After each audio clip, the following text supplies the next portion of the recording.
Hello, everyone. Good morning. It appears everyone, if not most people, are already here. Please remind your friends to join. Remind in the groups. Make sure your teammates are here, and we will begin shortly.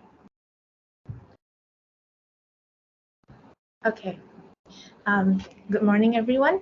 My name is Carmen Hu Jiawen, and I will be your MC for the workshop today. This workshop is the workshop 3, Oral Submission and Grooming. Before we begin our session, please fill in the form via the link that will be provided in the chat box by our team. Thank you very much. This will be for your attendance, so please take note of that. Okay, so the purpose of this workshop is to introduce FUHA students to international law mooting. This workshop aims to provide our students with the opportunity to not only learn more about international law mooting, but to also gain a better understanding of how oralists organize their ideas in oral submission for our upcoming moot court competition. If you have any questions for the speaker, please ask them during the Q&A session. So, for today's wonderful speaker, we have Ms. Nurul Shafiqa binti Hamizat, an alumnus of LLB student in UNIZA. Before we begin, it is an honor to have Ms. Shafiqa as our speaker today because of her extensive national and international mooting experience. She participated in the NAMCO 2019 competition, the Philip C. Jessup International Moot Court Competition Global Rounds in 2021, and in the Philip C. Jessup International Law Moot Court Competition Asia Pacific Regional Rounds in 2021 as well, in which her team placed top 9 in the overall team rankings. She has also participated in the KL Bar E-Moot Court and the other competitions such as client consultation, as well as actively involved in coaching internal, national, and international competitions as a student moot coach. She was a coach for 2 years in internal moot competitions, including the NMC competition in 2021. Some notable achievements include her team finishing in the top 5 in overall team rankings and was chosen to represent their university at the NAMCO Moot Court competition in 2020. Her team also successfully achieved top 3 for applicants' overall team ranking in 2021. And today, Ms. Shafiqa will explain to us what we need to know about oral submission and grooming. Everyone, please have your papers, pens, and questions ready and pay close attention. Without further ado, I will give the spotlight to Ms. Shafiqa. Welcome, Ms. Nurul Shafiqa Hamizat.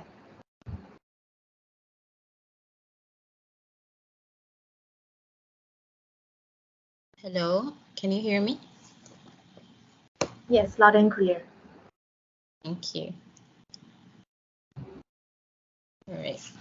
Hello, everyone. Assalamualaikum, and a very good day to everyone. A very good morning to everyone. First of all, thank you for inviting me for ILSA. All right, for the slide. All right. And it is an honor for me to be invited to simply share my experience as a mooter for past 4 years. So do bear in mind that the slides that I've provided here is just like a rough ideas. So please pay attention to what I am going to explain, because when it comes to oral submission, which is normally called as an oral advocacy, it is usually it was like a practical session. So it's not a note session, it's not like how you write session, but it is how you talk. So if there is any questions, I really appreciate that. Open your mic so that this is the orally advocacy. So please open your mic and try to talk. Right? I think we can begin next. All right, so these are the things that I'm going to touch based on, as an overall oral submission. So I will touch on the flow, how you address the judge, time management, preparation before oral rounds and during oral rounds, and then some strategy and tips, which is not much, but overall it is interrelated to each other. So next. All right. So first of all, these are the flow of oral submission. Usually, it already have been provided in the mood competition, rules competition. But I realized that some of the mood competitions doesn't even provide the flow in their rules competition. So this is the common one, which is always be this kind of flow. The first will be the applicant. I believe that your internal competition was following JASEP. So in international competition, such as JASEP or maybe IHL, it calls the parties would be the applicant or prosecution, and the other party would be the respondent. But there are some of the competitions like the national mood competitions or maybe arbitration-based competition, they call the parties to be appellant or claimant. So it is just the same parties who initiate the case. So I believe we more focus on the applicant because I believe that is how the mood problem address the parties in the mood problem as per your internal. So the first start would be the applicant side. So there are two councils. Normally there are two councils. In a real mood competition, there will be usually 4 to 5 teammates in one team. So there are going to be 2 to represent applicant, and another 2 will be presenting the respondent or defendant, and the other one is a reserve, or sometimes the competition can reserve that particular person for as a bench counsel, which has a different role. So but as of now, I believe internet I only have 2 people per team. So the applicant will start first. The first speaker will start, and then the second speaker will start. And then after the applicant side is finished, then the respondent will start. The first speaker from the respondent will start, and then the second respondent speaker will start. And after all this oral submissions is done, there will be a rebuttals. This rebuttals will only be done by only one person, either of these counsels that have been submitted before. So one for rebuttals on behalf of the applicant, and another one person on behalf of the respondent for the rebuttals. But for this rebuttals part, we will go into detail this one. The rebuttals part, it is subjected to the applicant. For example, some of the not some of the competitions, I think most of the competitions, it says the rebuttals from the respondent is depend on the rebuttals from the applicant. Because if the applicant has the right to waive this rebuttal session, for example, that they don't want to do rebuttals. If the applicant don't want to do the rebuttals, then the respondent shouldn't do the rebuttals, because the rebuttals is based on the oral submission from the respondent, and the rebuttals is based from the rebuttals from the applicant. It's not how you counter each other. That is how it was done. I believe that if you watch the videos in online, then you can see how it transitioned. But first of all, these are the general flow lah. Right, next. All right. It's a little bit technical, that is okay. So how to address judge. So I have provided here is the general, all the things, how you address judges. So as international competition base, which is in your case in your internal for ILSA, JASA or IHL, yours will be your excellency or your excellencies for more than one. Usually there will be 3 panels of judges, or maybe 2 panel of judges, and either one of this panel of judges would be, there is one president.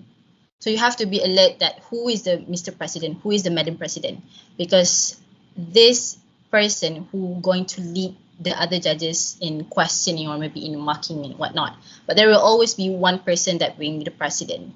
And then your excellency is referred to only one person. and Your Excellencies is the plural. So in international competition base, this is how you address the judge. It is not my lord and president, my lord, my lady, Yang Arif. That is for national based competition, more on Malaysia's law.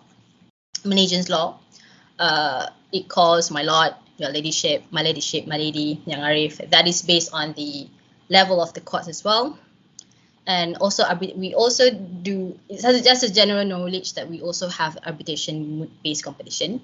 If you don't know what is arbitration, it is just as similar as a moot competition. The difference is that arbitration is more not less formal, but first of all, they don't have to stand up.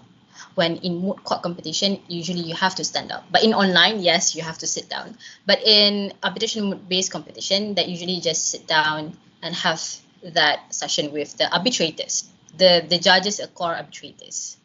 And the questions are mostly done for under international contract base. So some sort of a business, big companies and whatnot. So that is how arbitration-based competition as a general knowledge. So in your case, for internal ILSA, I believe that is following international competition base. Madam President, Mr. President, Your Excellency, and Your Excellencies, right? It is very important for you to address the judge correctly. All right, next. Okay, so this is a time management. This is a very important thing when it comes to mooting. Usually, it is based on the competition itself. So the tips is that, but first of all, based on my experience, there will be 30-minute or 40-minute, including rebuttals and rebuttals on one side. Meaning that, for example, if it's 30 minutes, then 30 minutes for the applicant, including rebuttals and rebuttals, and 30 minutes for the respondent, including rebuttals and rebuttals. So you have to divide this 30-minute, within the 30-minute, how you want to deliver your submission. For example, it can be 30-minute for the first issue, for the first applicant. Usually would be 10 minutes, maybe. And then the second speaker would be another 10 minutes. And then for the rebuttals, will be usually the maximum for rebuttals is 5 minutes. But the standard time, the recommended time, that what I usually do is 1 to 2 minutes. So the remaining is more on your submission. So you have to divide based on this issue. I will touch on this particularly during the oral submission. All right, next. Excuse me. All right. So this is a preparation before oral submission or rounds. Basically, it is relatable with how you prepare your written submissions. Whatever that you have submitted during written submissions, it is what you are going to present during oral submissions. So first of all, is figure out who you are. Figure out and ask yourself, are you a spontaneous person or a scripted person? As for me, myself, I am a spontaneous person. It's not that there is a pros and cons on this particular person. For example, for spontaneous, based on my experience, my personality, I can talk. As in, I don't need to be scripted. But sometimes the cons is that when you have to, there is a certain times limit. So sometimes being spontaneous, if you don't mind your time and you don't control yourself, you can go beyond the time limit. So that is the cons for the spontaneous person. And there are other cons as well, such as you can give like being too comfortable or being too informal. That is also one of the skills that you need to pay attention to.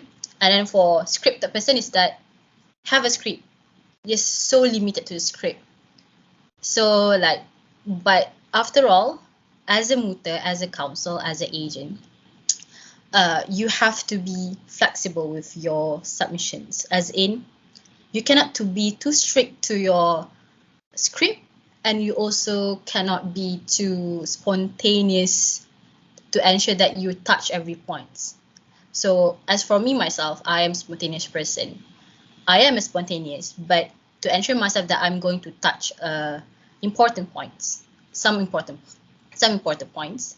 Then I will list it out. I am a mind map person, so I will list it out, do a mind map for me to really understand the submission.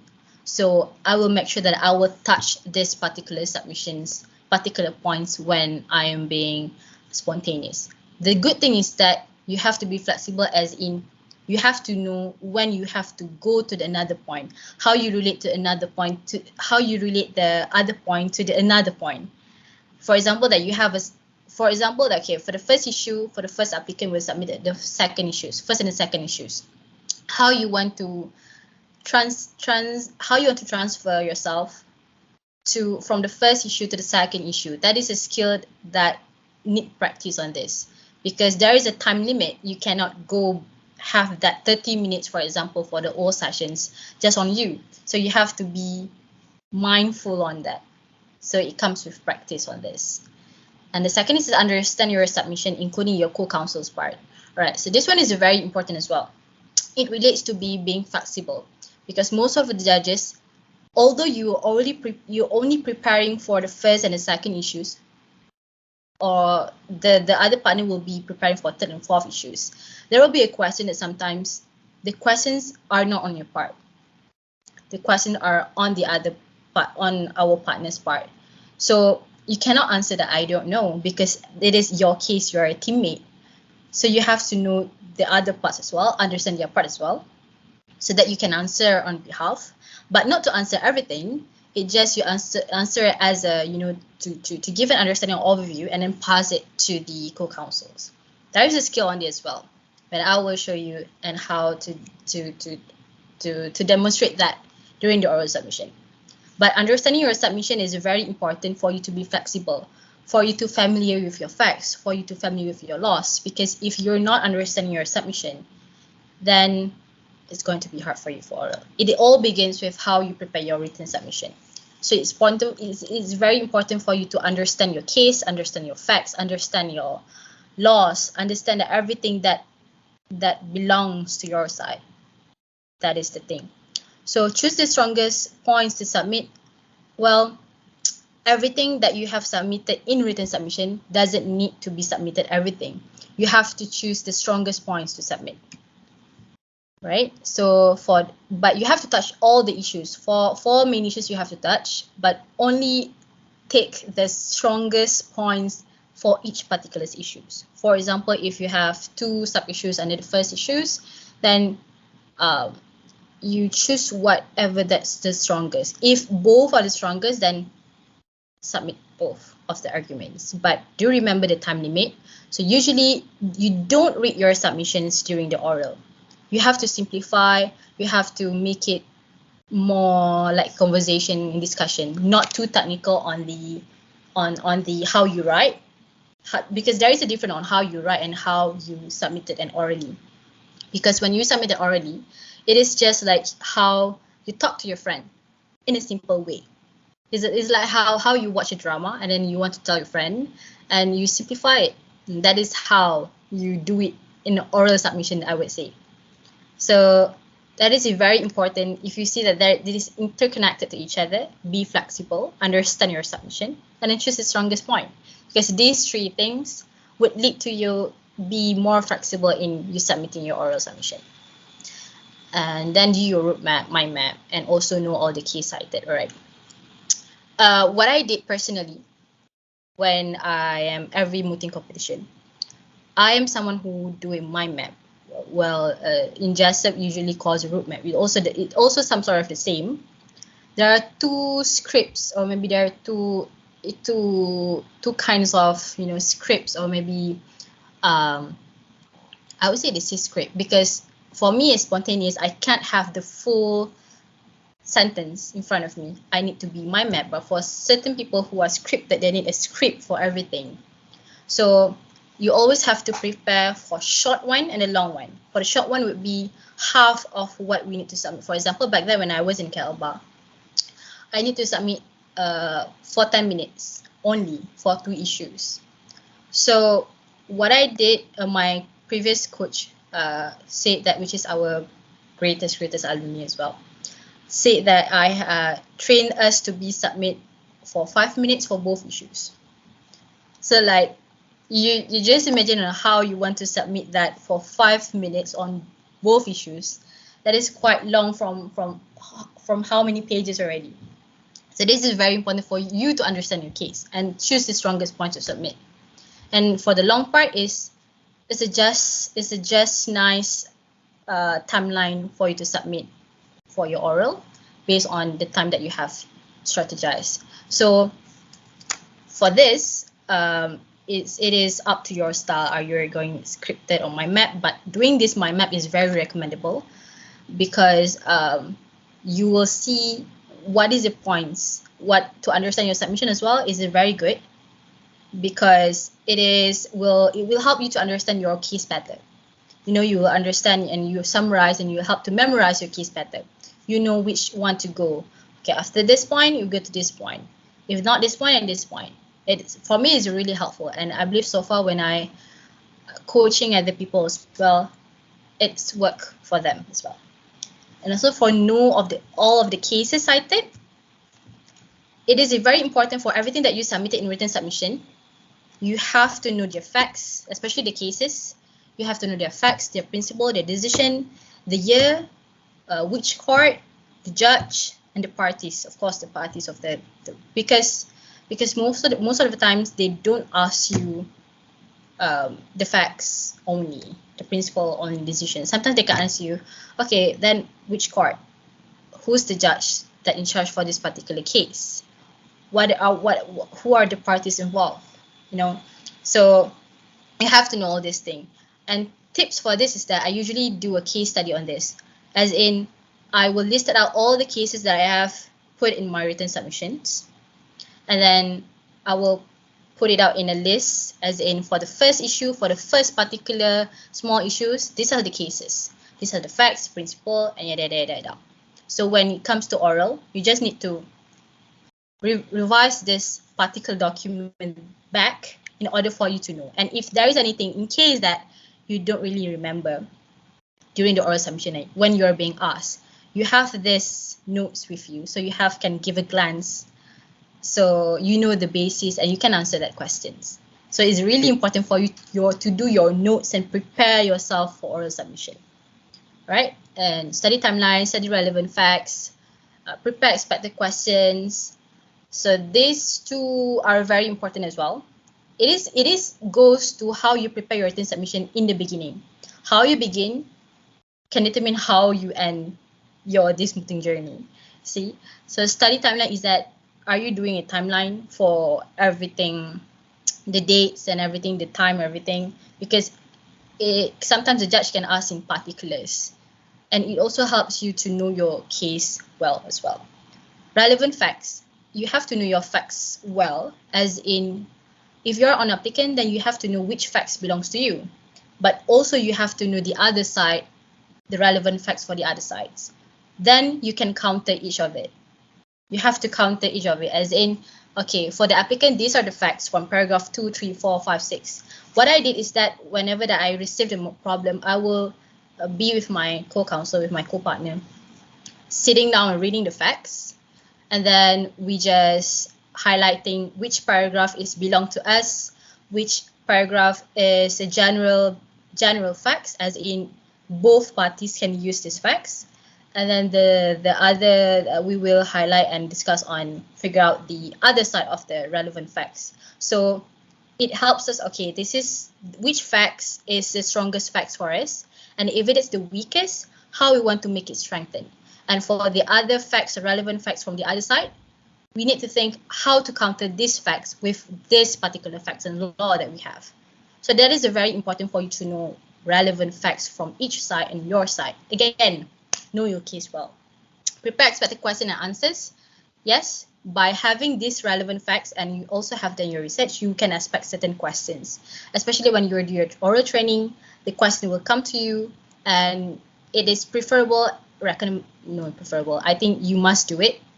Listed out these questions. Every time you have been asked, listed these questions, and then have some time to sit down with your partner or alone just to answer this question.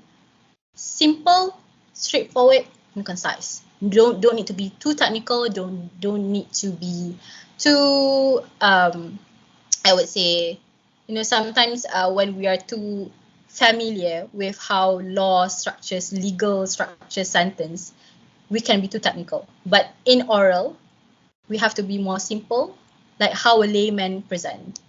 If you just ask yourself when you want to answer this or when you want to present this oral submission, are the layman will understand what your submission is? Assume the judge is just a layman. Are they going to understand your submission? So that's the thing. Know your judge. If the competitions provide you who the judge is, check their background. It is very important because you can know what kind of questions that they will ask you. Sometimes there are particular lawyers. For example, I have been dealing with when I was in JESEP, I have been dealing with one diplomat, and then two professors for international law, which is expertise in international law back then in JESEP. And of course, our particular program is about international law. So we can expect that the question would be, they have a knowledge and the questions can be either tough or just to test our understanding. So the question you can expect that, as well as a diplomat. They will ask you based on diplomat view. And also for the other competition, as much as I experienced, for example, in national, the Malaysian lawyers would ask, the Malaysian lawyers is easy to find. For example, if these particular lawyers are expert in criminal law and whatnot, then probably they will ask you certain things and related with criminal law, even sometimes it's outside from your problem. So if you have the opportunity to check your judge, then know your judge. And then when, of course, you have to familiarize with the virtual thingy if it's online, which happened currently, I believe. So check your camera background as well, posture as well, so that you can familiar and be comfortable with yourself, especially on the background. My teammates also have the issues and being commented on the background part, as well as the mic. The background should be, this background which should be fine, but preferably that the background should be plain, white, or some sort of look formal. So not then the background that your bedroom or what, that is not formal as a lawyer or as a co-agent for your case, right? So next, Faris Akmal. If there is any question, just hit me up, because this is going to be a little bit long when it comes to oral. I'm afraid that it will become a little bit confusing sometimes, right? So these are the oral submissions that you need to pay attention. Your introduction, your issues, and rebuttals and surrebuttals. Next is related with the flow back, actually. All right. So now I will show you how to do an introduction. Okay, so introduction is a must for you to memorize, for you to be flexible in your oral submission. Right, but this requires practice. You have to always practice, say it out, to make sure that you are very, very fluent in this particular section. So for the introduction, this is an oral competition. So okay, the environment would be, the situation would be this. If it's in a physical competition, usually that you will be heading to your designated room, so designated hall for you to participate and submit your oral submission. In physical, yes, you have this particular room, but in online also you have a particular room for you and the opponents and judge. So you will be in that room first, and then the judge will come in, and then you will start when the judge is ready. So the first thing that you need to do when you want to do your oral submission is that first of all, you need to relax. That is very important. This sounds like simple, but this is very important. There are friends of mine that have a panic attack just because of haven't started yet. I understand about it's so panic, but it's really will affect you if you don't compose yourself. So first, you have to smile. The mood thing is not about all being serious. You have to smile. You have to just be yourself. For example, just be yourself. Smile. And then first, salutation. Good morning, good evening. and then do your salutation just now. Okay, what is salutation for your particular problem? I have told you just now. So the participants, I am preferring the session would be two-way interaction. So the participants, can you give me what are the salutations that I just give you just now that suits for your case? If you are international based competition, what are the salutations that you need to address a judge? Can you comment? Because I don't want to give, this is not a lecture from a lecturer. I am just speaking as a senior to the juniors. So is there anyone replying in the chat? What are your salutations to address your judge? I will not proceed after that if there is no. What is your salutation to address your judge for your particular problem, Ilsa? Mr. President, yes. Lagi?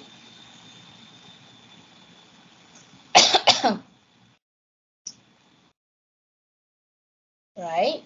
What His Excellency is Your Excellency. His Excellency is referred to when you want to refer to the judge's decision or what. But when you want to address the judge, call the judge directly, Your Excellency. It's Your Excellency. That is for one person. How about the plural one for you want to refer to all judges? What did you call? Your Excellencies, yes. I believe that this is the committee, whereas the other participants, I hope that participate more. This is not a lecture, right, guys? Right. It is correct, Mr. President, Madam President, Your Excellency, Your Excellencies. This three is very important. But do note that there is a situation that I have been dealing or have been watching, that there are counsel or agent that too nervous that they misaddress the judge from a guy to be a woman or a woman to be a guy. The Mr. President, it is a Mr. President. It is not the other judges. The other judges are very important as well, but it is a Mr. President. The Mr. President is a guy, but you call him Madam President. So that is a particular thing that you need to remember and pay attention to. Be meticulous and be observant on that. If the president is the guy, then Mr. President. If not, then Madam President. Usually the bailiff will tell you, okay, this is president is who or who. If you missed out or maybe the bailiff didn't tell you, you can ask the court. For example, if I may ask, before I begin, if I may ask, who is the Mr. President? And then they will respond that I will be Mr. President. But don't ask this question if the bailiff or the court already say that who is Mr. President. Because if you did ask it again, it somehow create an impression that you are not focused, not being observant to the court. So you have the other partner with you, so help each other. But if worst come to worst, just ask. There is no offense on that. But be observant lah. And then after you do the salutation, introduce yourself and the co-counsel or co-agent. For the JASEP, we call co-agent. To represent the states, we call co-agent, agent, and co-agent. And then introduce your opponents. Opponents is only for first applicant to do that. The first respondent didn't have to do that. And then you have to do the time division. You have to tell the court. Excuse me. You have to tell the court how many, for example, if you provided that 30 minutes to submit for one side, then you have to tell the court that first speaker will submit for how many minutes, second speaker how many minutes, and how many minutes that you have served for the rebuttal session. And then tell the court the issue submitted, then the summary of the facts, which is only applicable for the first speaker of the applicant. The first respondent doesn't have to do this, only the first speaker. So the question would be, before I begin, if I may ask the court, would the court to have a brief of facts? Would the court like a brief of facts for this particular case? Is this some sort of conversation?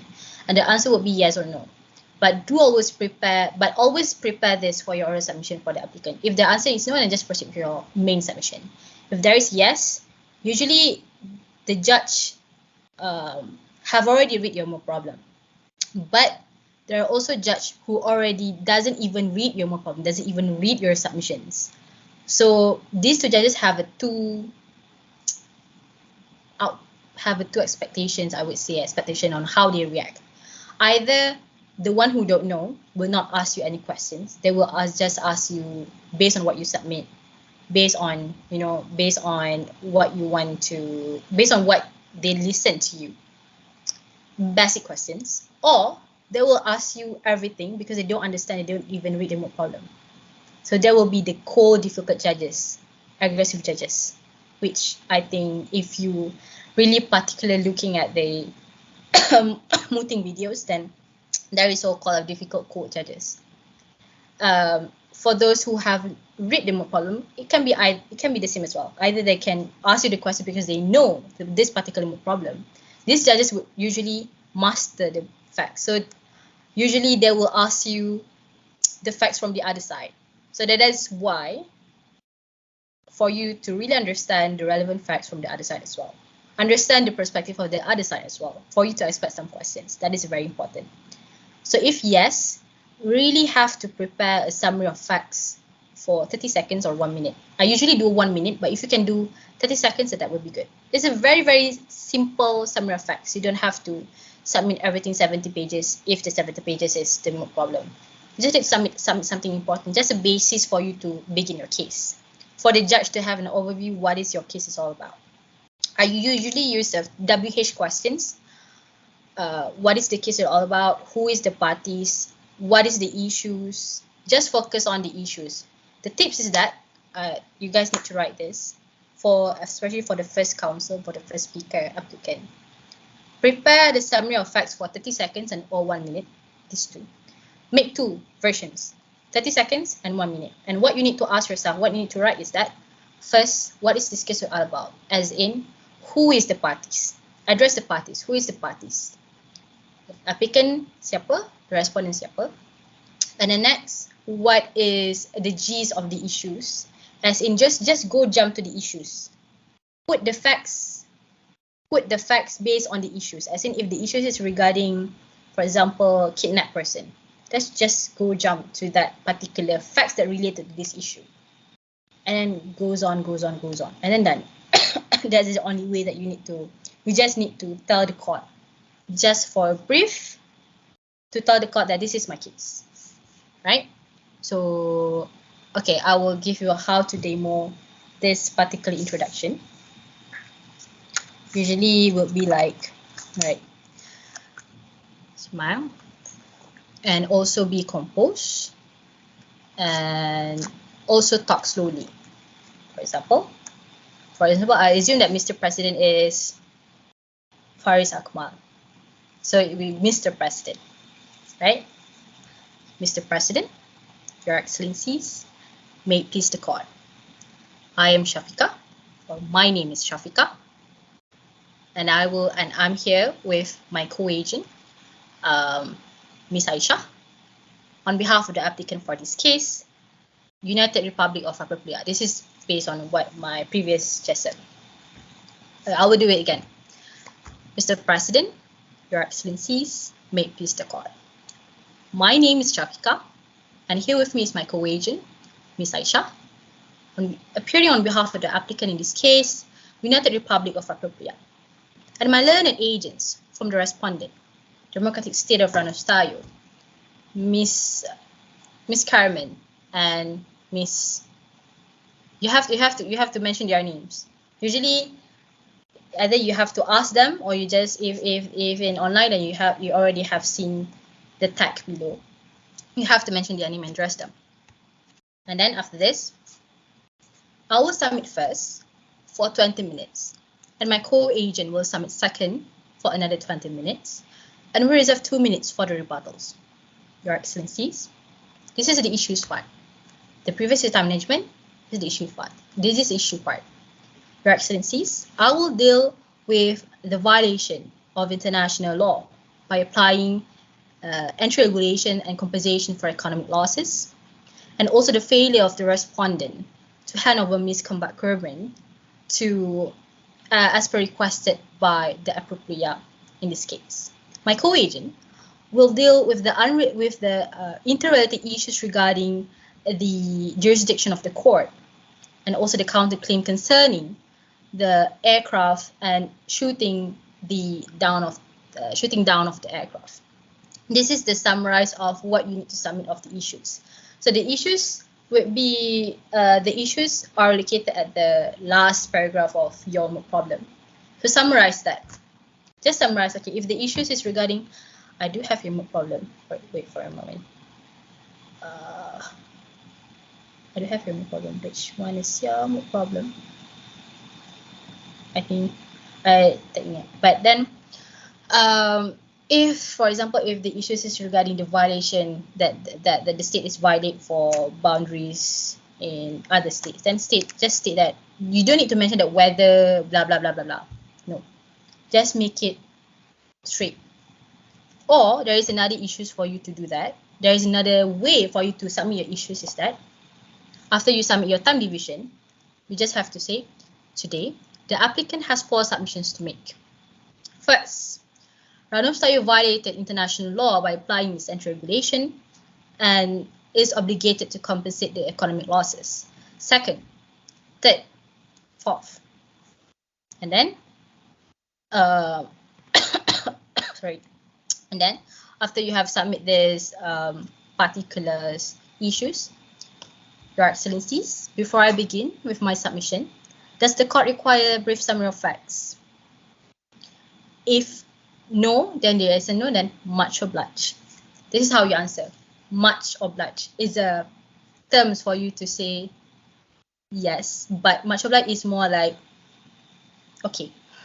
If they just say no, okay, right, thank you. Other than thank you lah, kiranya. Much obliged. I will now begin with my submissions proper. Then submit to your submission.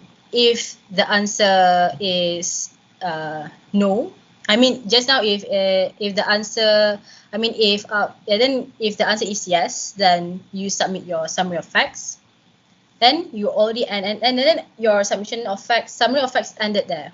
But you have to, after you submit your summary of facts, you have to say that, Your Excellencies, may I now begin with my submission proper? And then proceed. If they say yes, then proceed. Whatever that you ask question to the judge, please wait for their response. Don't assume that they say yes and then you just proceed. They are the judge. You are just agents or lawyers. It's just how you talk to your whoever respected person. I know everyone is deserve to be respected. I mean, how you talk to people, you shouldn't interrupt them. You should wait for their response before you do something. That is a common sense on that. So I will do it again in a very smooth way, but I really prefer do the first one either than you mention first, second, third, fourth, because it's more jimat masa, because the other one is more time consuming as you have a limited time. So do it as simple as you can. So I will do it again. I hope you guys can take note. This is introduction part, only introduction part. Mr. President, Your Excellencies, may it please the court. My name is Shafika, and here with me is my co-agent, Ms. Aisha, on behalf of the applicant, in this case, United Republic of Apipria, and my learned agents from the respondent, the Democratic State of Ranum Tayo, Ms. Carmen, and Ms. Faridato. Your Excellencies, I will submit first for 20 minutes, and my co-agent will submit second for another 20 minutes, and we reserve 3 minutes for the rebuttals. Your Excellencies, I will deal with the first and the second issue, which is regarding the violation of international law by applying the entry regulation, as well as for compensation for economic losses. And the second issue would be the failure of the respondent to deliver misconduct vermin to the appropriate as requested. My co-agent will deal with the interrelated issues regarding the And then, Your Excellencies, before I begin with my submission, does the court require a brief summary of facts? No. Much obliged. I will begin my submission proper. Yes. State your summary of facts.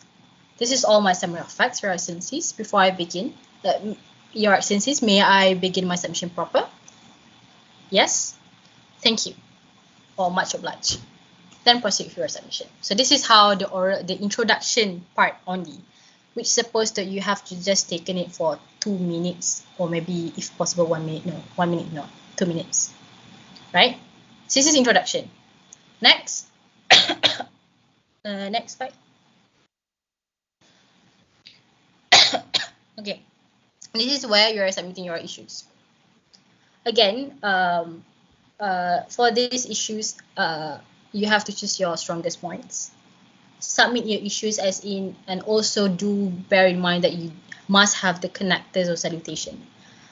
For example, when you do a transition for another point to another point, for example, how can I give you the example? For example, okay, for the first issues, I was submitting the violation of international law by applying entry regulation. My previous suggestion is regarding the violation of international law by applying entry regulation, as is, you know, how the earliest pandemic cater the problem to provide to avoid the spread of the disease. So we are discussing on that. So under the points, under that particular issue, there will be another 2 points I submit, for example. So usually there will be always connectors by saying Your Excellencies, or just mention your salutation. Mr. President, Your Excellencies, Your Excellencies, always be engaged with the judge, with the benches, so that they pay attention on you. They know, all right, this council is already moving on to the next point. This council is already moving on to the next point. So they know where you are instead of they being lost. There are judges who are being lost, sometimes because of themselves, sometimes because of you. So you have to bear in mind not to go too fast.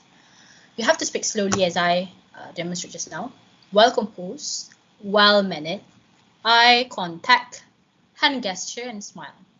I mean, it's not that you have to smile to show your teeth every time, but there are times that if the judge sometimes attack you with questions that's so funny, then laugh of it. Just laugh. You know, it's not something formal 24/7. It's just like, you know, just be yourself, being human. Because I have seen cases that the counsel is just too serious when the judge attack you with question and they laugh altogether, but you just like, because you're just going to be so serious, like just laugh it out, you know. I mean, don't be too serious on that sometimes, but still, don't speak too fast. When you speak too fast, that is where the judge lost your argument, lost your submission. So when they lost your submission, they were not interested to hear you. They were just was like, I want this council to end, because they don't get you. So that is a very, very important thing. Don't speak fast. Speak slowly, one by one. Don't worry about the time, but at the same time, be mindful of the time. That's why it's very important for you to submit short, concise, and, you know, simple. Not to be too scripted, not to be too technical on what you need to submit. Flexible. That's the thing. That is the tips on that. So when you submit the issues, you have to refer to the facts. The facts is important for you to familiar with the facts, because that is your evidence. It is evidence for you to say, okay, this way and this way, the law, and this way, this is the facts. So whenever that you refer to the facts, guide the judge. Mention the page, paragraph, and if possible, the line. And after that, wait for them. You can wait for them as in watch them. If in physical, then you can see that sometimes the judge still, you know, flip the pages to find where are you guiding them, but then suddenly you just proceed, assuming that they're already ready. No, you shouldn't be like that. You have to wait and watch the judge, either they are ready or not. Or also you can ask them, especially in online. You can't really know what is their particular reaction on that. So you can ask them, Your Excellencies, are you with me? Your Excellencies, are you currently the same page as me? Just ask. And if you say yes, proceed, and then you can proceed. Right? So, for example, I can give you for how to refer to the fact is that, for example, maybe I would say, okay, after summary of facts, and I will submit, Your Excellencies, for the first point, we submit that Ranulf Tayo has violated international law by applying anti-regulation. There are 2 points to submit here. First, and the second is or sometimes you don't need to mention how many points. Just for the first point, we submit that this. Based on this case, this. Based on this law, this. Whatever that you want to say. And then if you want to mention for the paragraph to the facts, if we can refer to the facts, Your Excellencies. If I may guide you to page 7, wait for the judge. 7, wait a second, paragraph A, wait, line, if there is a line. If not, for this paragraph, and then summarize, when we refer to the facts, summarize in your own words, or if there is any particular sentence that you need to read it out particularly, then read it out. For example, if the paragraph is just too long, then for this sentence in this particular line, Your Excellencies, it shows that it is obviously there is a violation for based on international law. This is against the law, Your Excellencies. According to article this, according to this, what the respondent do is against the law. Thus, we submit that there is an obvious violation in international law, and they are liable for compensation. For example, that is one of the things that you have to argue. One of the way you argue. And then, and then also the time management part. That's the thing that I promise you how to deal with it. So, you have issues. 2 issues each part. So, for example, I believe that based on your rules, how many minutes participants for your one side? How many minutes for you to submit? Answer me.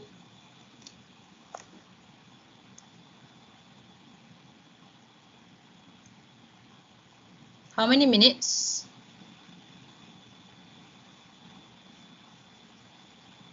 Hello, am I speaking alone? I already know how many minutes of your competition, but I just want to know whether are you guys concerned in particulars on the rules.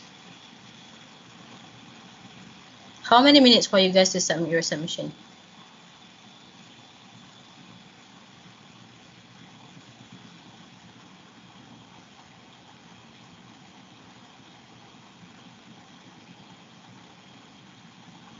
No one?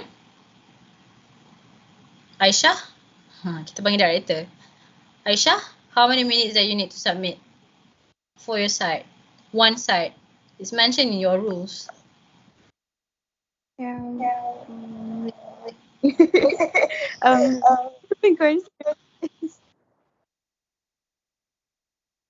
Sorry? Searching for it. Cari. 43. Sorry? 43. 43. Are you sure? 20 minutes for agent and 20 minutes for co-agent and 3 minutes for rebuttal. Sorry, again? 20 minutes for agent, 20 minutes for co-agent and 3 minutes for rebuttal. Okay. Oh, these people say 35 minutes to present. Yeah, I also note that that is 35 minutes based on your rule. So, assume that this is 35 minutes. So you have to 35 minutes. I need to have 35 minutes. Okay, 35 minutes. The maximum for you submit rebuttal is 5 minutes. But usually people don't do 5 minutes. Usually people would take 2 minutes or 3 minutes. As I said just now, I really recommend for you to do 2 minutes. The maximum would be 3 minutes lah.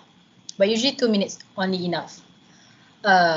So that you can cover in very simple way. Just the rebuttals I will cover later. But 2 minutes. So 35 minus 2 is 33.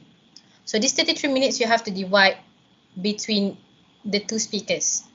For example, 33 minutes bagi 2. Assuming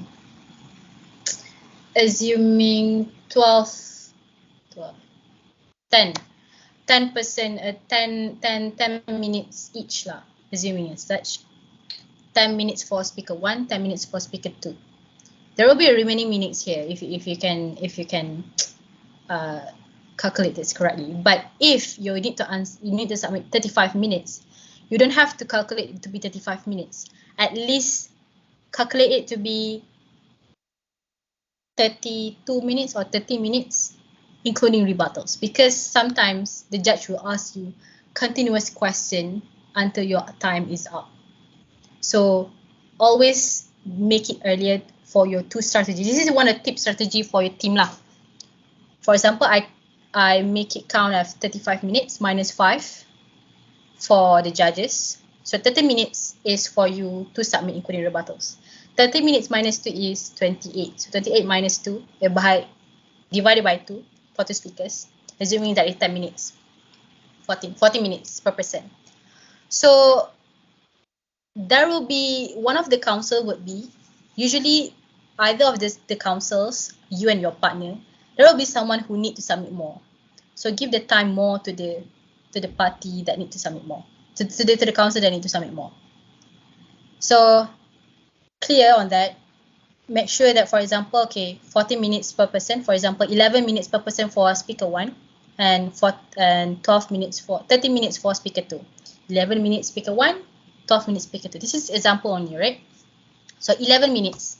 When the bailiff shows you the time, you have to pay attention on how the bailiff shows you the time, because sometimes the bailiff will just count it out from 1, 2, 3, 4, 5, or sometimes they will just tell you in the chat box, or if they are kind enough, they will show you this how many minutes. For example, 1 to 11 minutes. You have to set your own time, your own stopwatch. For example, 1 to 11 minutes. So by the 11 minute, you have to finish all your submissions. If your points to submit have a 5 submissions, then 5 submission. This 5 submission you need to submit by 11 minute. You cannot go beyond, because if not, your co-counsel will going to be in trouble, because you guys in a team. So 11 minutes, you have to submit. Full stop. The tips is that, all right, for this 11 minutes, I will focus on the first applicant. So this apply the same with the other respondents and also the second speaker. So this 11 minutes you have to submit within this 11 minutes for all submissions. Divide again from this 11 minutes on how much time allocated for you to submit for this particular issue and for this particular issue. For example, for the first issue, you have 2 points. So make sure for the first issue, 11 divided by 2 is 5. Okay. Minute yang kelima, the 5th minute, you must have already ready to transition yourself from the first issue to the second issue. So you have to submit, okay, for example, you have submit 5 minutes altogether, and the minute of 4:50, because you are going to have your own stopwatch. 4:50, you have to be ready to transfer yourself to the second point. If there is a judge, ask you questions, and that will be your last questions for you to accept from the judge. For if you pay attention on my slides before, I said that do not let the judge control you. You have the control on your own time. Although you have to answer your judge question, but you have to bear in mind that you have a right to just skip the question. Not skip as in you don't answer the questions, but you have to know how to control it. As in 4:50, if there is no questions, then all right, go forward to the second point. If you finish it early, then that's good. But then if there is a questions on 4:50 minute, that will be your last question for you to get there. After you answer the questions, just jump to the second point. If there are 2 situations here to make it clear. In 4:50 minutes for the first issue, you already done your submission. That is your last part of the first issue of submission. If there is no questions, it is preferably for you to ask the court, to ask the bench, is there any question, Your Excellencies, that I can assist? Although it can be scary for the first time, but seriously, it gives an impression for the judge that you want to talk with them. Instead, you just want to finish your part quickly. So if you do have a little bit more, and the judges seems like no have questions, just check them. Your Excellencies, before I proceed to my next point, is there any questions from the bench, if I can assist? Then if there is a questions, yes, answer that. And that will be your last questions. Sometimes there will be multiple questions, then deal with it. You have to deal with it. And then the second question is that, and then the second question, and the second point, and the second situation, if there is, the judges keep asking you, and then until the 50 minute or 51, 50, up to you, how you want to organize and strategize this, then that will be your last question. And just jump to the second issue. For example, if you want to, this is your question, yes, Your Excellencies, no, Your Excellencies, this is this. I hope and then after you finish the question, for the second point, we submit this is this. Now for the second point, we submit this is this. Terus jump. If you want to ask questions because there is so much time left, answer the questions, then jump. Terus jump to the second point. I hope that's clear. I hope it is not confusion. There are two situations there that need to bear in mind. So again, don't be too technical on the submission. Straightforward, simple, sharp, and concise. Right? Next.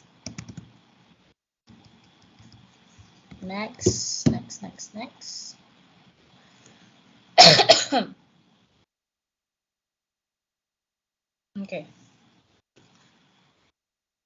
Concede, all right. Is this the next slide? All right, concede. Second.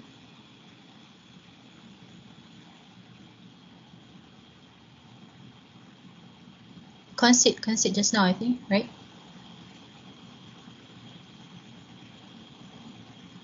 Concede some, because they conceded one previous. Lagi?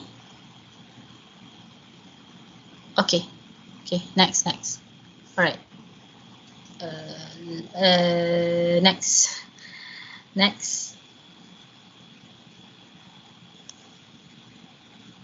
Oh. All right. So this is how to answer the questions. How to deal with the question. So there are a few types of questions when you receive from the judge. First is a direct question. The judge will ask you, counsel, agent, are you agree with this particular and the answer will be yes or no. Yes, Your Excellencies. No, Your Excellencies. And then explain. Either depends on the question. If the question is yes or no, then just yes or no. If not, then if the questions need your explanation, then do provide your explanation, your evidence on that. If you don't know the answer, just be honest with it. There are two ways for you to answer this, as stated here. My apologies, Your Excellencies, I can't assist you on this matter. However, my apologies, I can't assist you with this matter. I really do not want all of you to do the second one. That is the worst part. That's the worst situation for you to answer. To just, my apologies, I can't assist you with this situation, this matter. Always go for the first one. My apologies, I can't assist you on this matter. However, you can answer this, but you back up with something. However, you just explain back whatever that you have submitted before, just to strengthen back, to know that, I don't know this matter, but this is my stand. Some sort of like that. And when you have been attacked with so many questions, really be composed. Don't panic. Take a deep breath. This is very important. It seems that it's just chill sometimes, but really, when you are being in center of the light, the spotlight, the judges are focused on you to just really ask you questions. You just have to take your time, take a deep breath, and listen to the questions. The oral submission is not about for you to just answer and how you submit. It is also the art of listening. How you want to listen, but at the same time you want to answer. How you want to listen, but at the same time you are constructing your answers. That is a skill. So take time to answer. No pressure to answer immediately, and always stay composed. The tips is that I always have a pen with me. I always have a pen with me. It's either you can see or not, je lah. So, but I always have a pen with me. I will have a lot of papers with me, whatever the reference that I need to have. One will be the plain paper for the question and answer. One that I have prepared, one that just a plain paper. So it takes me for few of years to really, few months lah, to really master that I'm writing while I am looking at the camera, listening to the question. I'm looking at the camera, listening, writing, structure my answer at the same time. It's really take time to practice that, but you can do it. When the judges ask you question, be silent, stop immediately. Don't even continue your submission. Even you are just in the middle of your submission, you didn't finish your sentences yet. Whenever the judge asks you questions, stop immediately. Never ever continue. For example, we submit that, and then the judges question, and then you wait, I want to finish my sentence. No, you cannot do that. Whenever, whatever you are doing at that moment, when the judge asks you, stop immediately and focus on the question. Focus on the camera. Eye contact is very important, because if you look at, luckily it is online, so you have tricks, how you want to look at the screen without that obvious, if you have script in front of you. But I am someone who can't script that, and I am someone who need eye contact. So it's really bothering me if something in front of me, except for certain things. I really need to see the faces of the judge, because I want to see the reaction again. If you want tips here, if for those who need script, I do have script in front of me. This is online only.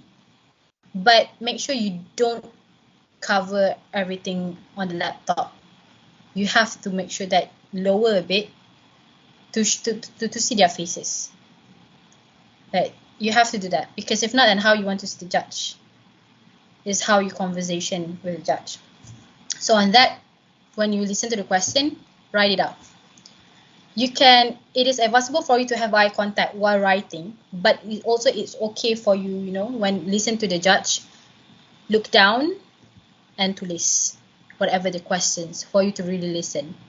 But janganlah macam when the questions come to you and then suddenly you just tulis, without even look at the one who asked you. Dia macam if you want to talk with someone, you are doing something when people are talking to you.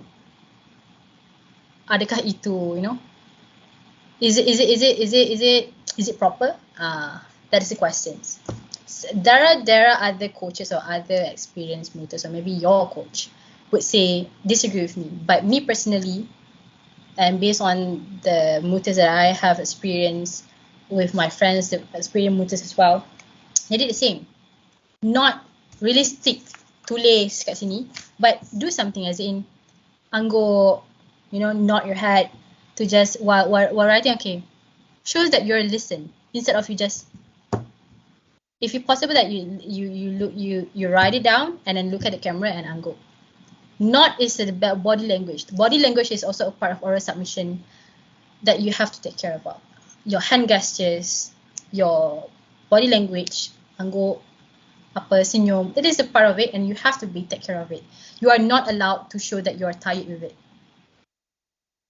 If you are tired with the questions, also if perhaps maybe you are just sleeping only 2 hours, you are not allowed to show that you are tired in front of a judge. That's the thing, because there are muters that have been sound for that from the judge itself. You are not allowed for that. So just be professional on that. It's not that being toxic here. It's like sometimes you want to present your case, do your best. Don't show that you're tired. Control yourself on that. Okay. And then next, if the question is unclear. The judge asks you the question, perhaps too much questions, and you just can't get it. You can ask the questions. You can ask the clarification from the judges. For example, my apologies, or pardon. I didn't say sorry because that is so informal for me. I usually use my apologies, pardon. My apologies, Your Excellency. Pardon, Your Excellencies. If you want to address the judge, the judge will have a name on that. So usually, for example, my apologies, pardon, Judge Aisha, Justice Aisha. There will be name there. But if you just want to be safe, then my apologies, Your Excellency. If I may ask you to paraphrase your questions just now. 1. And second, my apologies, pardon, Your Excellency. If I may clarify, if you already get question but you just want to get sure of it, you can ask my apologies, Your Excellency. If I may clarify this, are you asking regarding this? Then listen, then answer your question. That's it. And the question, the answer should be really straightforward, not apa panggil menggoreng sampai hilang flow. That's not something that you need to do. Make it sharp, short and concise. That is very important. That is why you have to prepare the list of questions and the answers, so that you already, when you write the answers, draft the answers, it train your mind to answer the question if it's being asked. To very short, concise and sharp. These 3 things. You don't need to go that long. It's very, very important, this one. Next. Okay, court etiquette. This is a very, very big thing that happens to most of the mutas. One of the example I said just now, when the judge asks you, immediately stop. That is one of the court etiquettes. The judge asks you, stop immediately. Don't even interrupt. When the judge speaking something, ask you questions, still speaking, don't ever interrupt them. For me, it's some sort of common sense lah. Proper way to submit, because if you interrupt someone, then it would be a little bit rude. So that's how you deal with the judge. Always eye contact with the judge, as I said just now. Court etiquette is a very, very important thing. Sometimes the court etiquette can affect your marks if you're just being rude. There are cases that, but first of all, is very important to view this way. Most of the mutas, even me as a first timer back then, I really scared with the question asked by the judge. In mooting, you are competing against the other side as a respondent, defendant, but it's not that you guys attack each other directly. The judges attack you, so you have a role to persuade the judge to understand your point of view. That is how mooting nature. This is not debate. This is not debate. This is very important, because I was a debaters also as well back then. Debaters has more emotional, aggressive, emotional in nature. POI, izin laluan, there is no such thing. The izin laluan and POI is from the judges, but the judges wouldn't say that izin laluan, POI, no. The judges would just ask you like immediately, or just inside and interrupt you. So it is how you deal with that. It's not like emotionally done. You have to control your composure, you have to control your emotion, even you want to get mad at the judges. I have those cases that I'm really get mad with the judge because of the questions is being asked just non-stop. I'm mad not because of the questions as well, but I'm mad because of the time consuming there, because I need to proceed with the next point. I'm afraid that there is not much time, but the questions just not stop,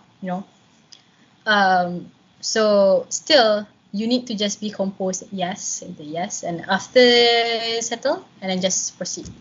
You just don't have to show it. Be careful to not show it in your face. The judge will detect right away, right? But be very important for you. Often, if you are feel scared with the judge asks you, really important to view this way. Think this as a discussion. Think this as a conversation with the judge. Think this as a discussion and conversation with someone that don't know anything. Although that person is a judge, professor, knows everything, but it is just a discussion and conversation with a different point of views. So you are there to give your views, to give your side of law, so that they understand you, not to win them, to understand you. Because if you have the perspective to win, you will push the judge to understand you, as in you force the judge, and that will ultimately not become persuasive. Mooting is about persuasive. Advocacy is about persuasive. It is not about you're winning in your favor because of you persuade the judge to understand, to be in your favor.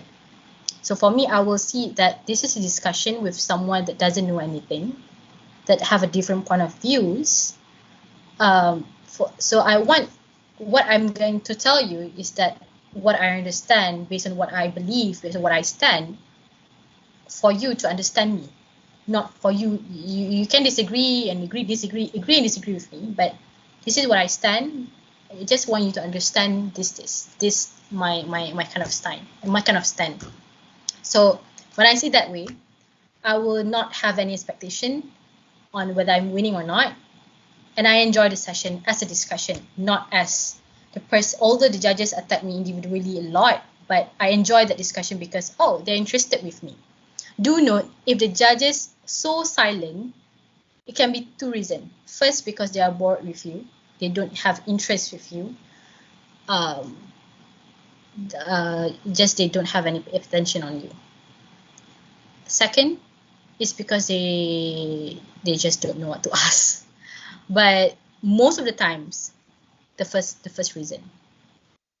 But the aggressive judge, for me, if the judge asks you questions, that is a very good sign that they are interested in you, they understand your submission, and that's a good time. That's a good point. At least they ask you a question, then okay, you are pay attention to me, and I'm talking to you. That's why it's very important for you to always connect your submission to your point with salutation. Your Excellencies, Mr. President, Your Excellencies, I'm going to the next point. I nak pergi next point ni. Dengar lah, macam tu. Lebih kurang macam tu lah. So it's just how you persuade the judge and how you do things. So if there is any situation that you are disagree with the judge, for example, that the judge says that, but what did you think of this situation? Based on this case, this. What do you think of this situation? Don't you think that this contradict with your situation? Sometimes the judge can disagree. This is what I give to you example is just the sentence that kind judge. Sometimes I can be a court judge, as in I don't agree with you, as in just say it straightforward that I don't really understand your submission. I don't understand your submission. I don't get it. So when it comes to this kind of judge, aggressive judge, first, if they don't understand you, take this opportunity to clarify back, as in, Your Excellency. If they say that they don't understand you, then for Your Excellency, Mr. President, if I may clarify again, if I may paraphrase again what I said just now, it is regarding we submit that this. I didn't say we submit that this. No, there is a tone on that. Yes, the next important point is that your tone in your submission is a very, very important. You cannot be too. There is a certain highs and lows. Must have pauses. You must have slow pace, pauses, and tone. There are certain things that you have to stress. There are certain things that you have to just maintain your composure, composure of your tone. Because if you just maintain like this, your tone, there is, for example, that Your Excellencies, may it please the court, my name is Shafika, and for the first point, I will be submitting this. That will be so boring. That is why that you have to, Your Excellencies, may it please the court, for the first point. First, I stress the point. For the first point, that is how we do it. So again, back to the discussion. If the judges didn't understand you, clarify to it back. My apologies, Your Excellency, for the confusion. Actually, this is what I'm saying. Just how you normally conversation, but more a little bit formally. If the judge disagree with you, if possible, concede with the judge first. If not, then says that you just respectfully disagree. But for me, my take personally, I always concede first. Concede with what they want to say, as in, if there are points that, for example, okay, but don't you think that, for example, in my case previously, but did you think that the respondent did this to protect their own country? Do you think that because you did know that the spread of the COVID-19 is very dangerous and even asymptomatic, so they did this regulation for their country to protect them, to protect the citizens, to protect the citizens? Don't you think that? So are you saying that they are not allowed to do that to protect themselves? This is the question I think I received that. But what I say is that, Your Excellencies, I do agree that they have a right to do so. They have a right to protect their citizens because this is a right that have been provided in law for the country to protect their countries, especially when it comes to response to the COVID-19 pandemic, health emergency situations.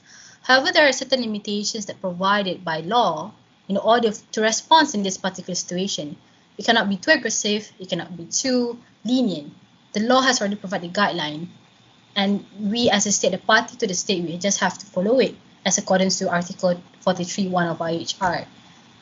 It is clearly states that in this particular articles, the guideline for the states to follow the particular to respond this particular pandemic.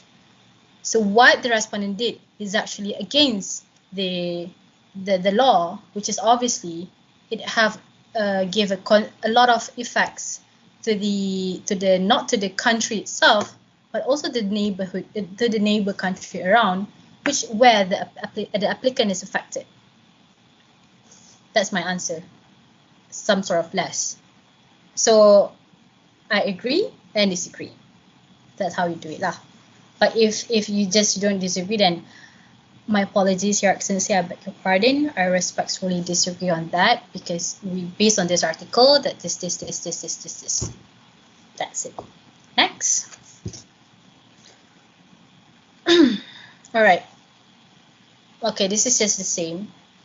But again, if you are just misspeak ataupun you just say it wrong and you want to correct yourself, and the judge noticed, then you just say, pardon me, Your Excellency, your honest is not applied to you.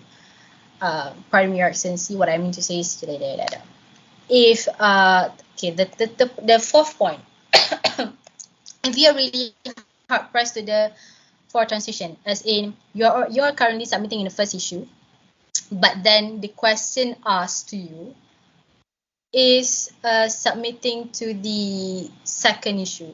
It just lead for you to go to the second issue.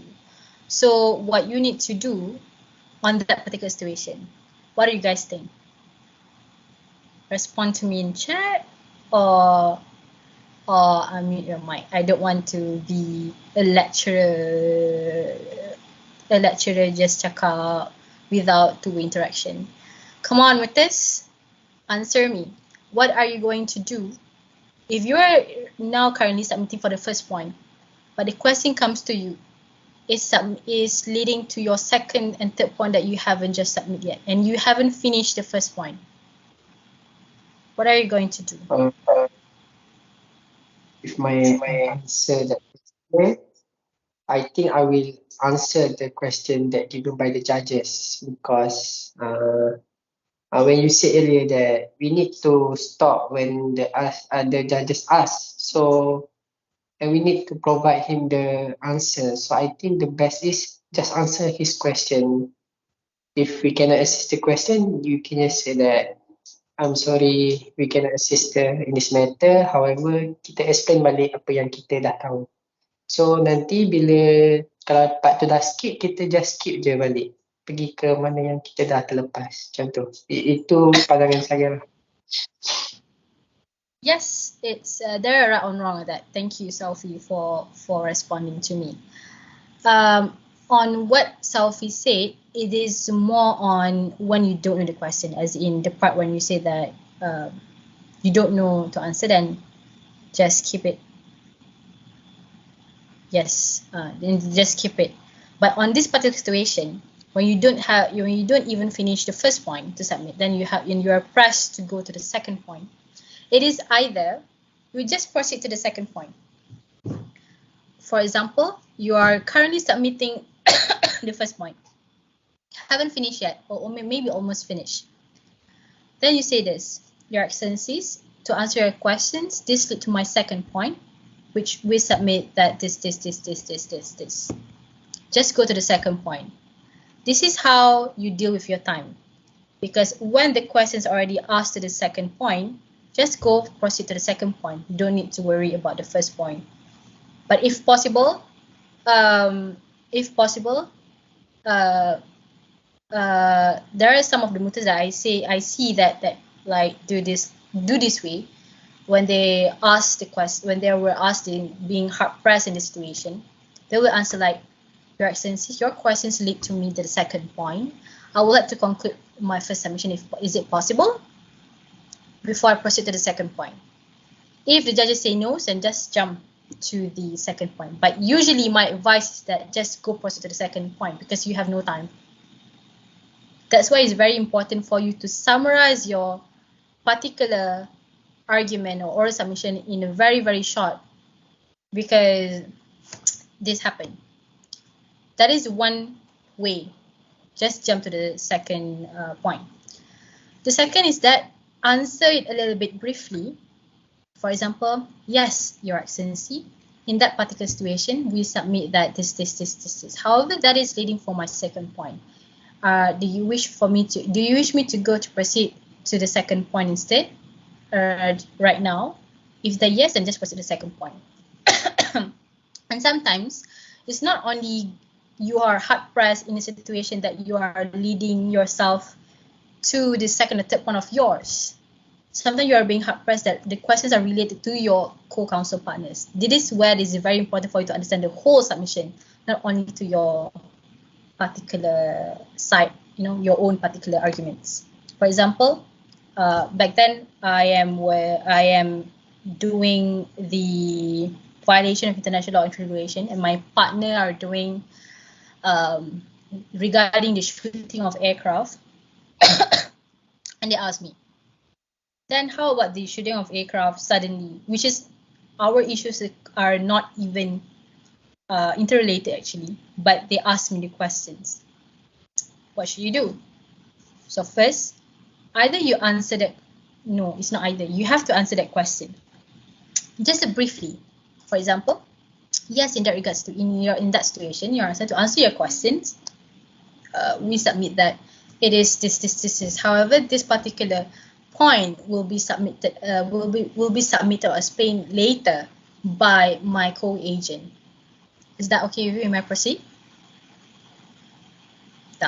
Or maybe you just tak payah tanya, may I proceed? Just no, it's not that you cannot answer. It's not that you cannot say that may I proceed. It's since when you answer that questions at that time with that particular answer, then pause for a while, look at their actions. If sometimes there are judges that being bitchy, that I don't I don't care, I want that, I want you to submit on that particular, there will be judges on that. But most of the times, based on my experience, when you say it that way, the judge will say, all right, I will waiting for the counsels to explain. So when you say that, yes, to answer your questions, it is regarding this. However, this particular point, my co-agent will explain you further in his part, whatever. And then, may I proceed? Residency? Yes. Then dia akan anggap kau apa-apa, and then just proceed. And the co-counsel also need to alert. When your co-counsel is submitting, you need to alert as well, either to help her, or sometimes the question being asked is on your part. So when the question like this happen, this situation happen, you have to be alert. And the first thing when you're submitting the question is that you have to answer that question. How to insert that question? If, for example, you are submitting third and fourth issue, and that question is on fourth issue, you have to submit the third issue. So either usually just do it like this, submit the third issue, but when it comes to fourth issue, just go straight to the questions.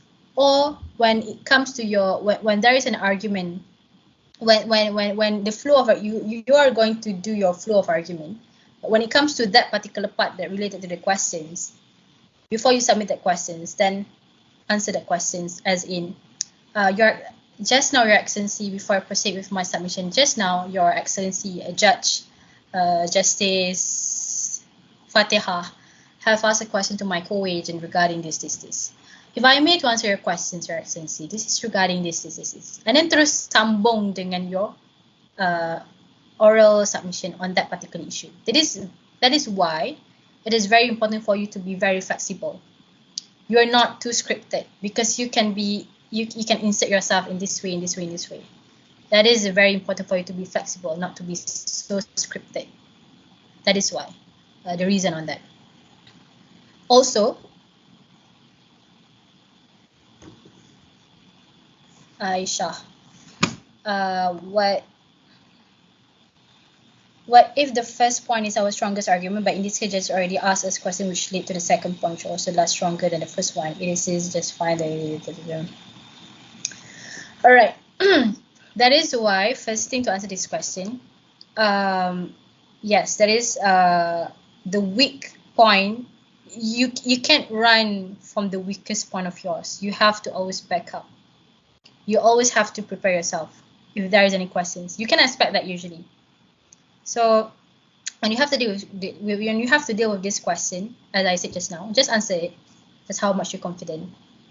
But if they want you to proceed to second, just proceed to the second point. The strongest points, if you just want to submit that, sum up before you proceed. Just sum up very short, sharp as that moment, and then proceed to the second point. That is why it is important for you to do two types of scripts, two types of argument. First is short one, second is the long one.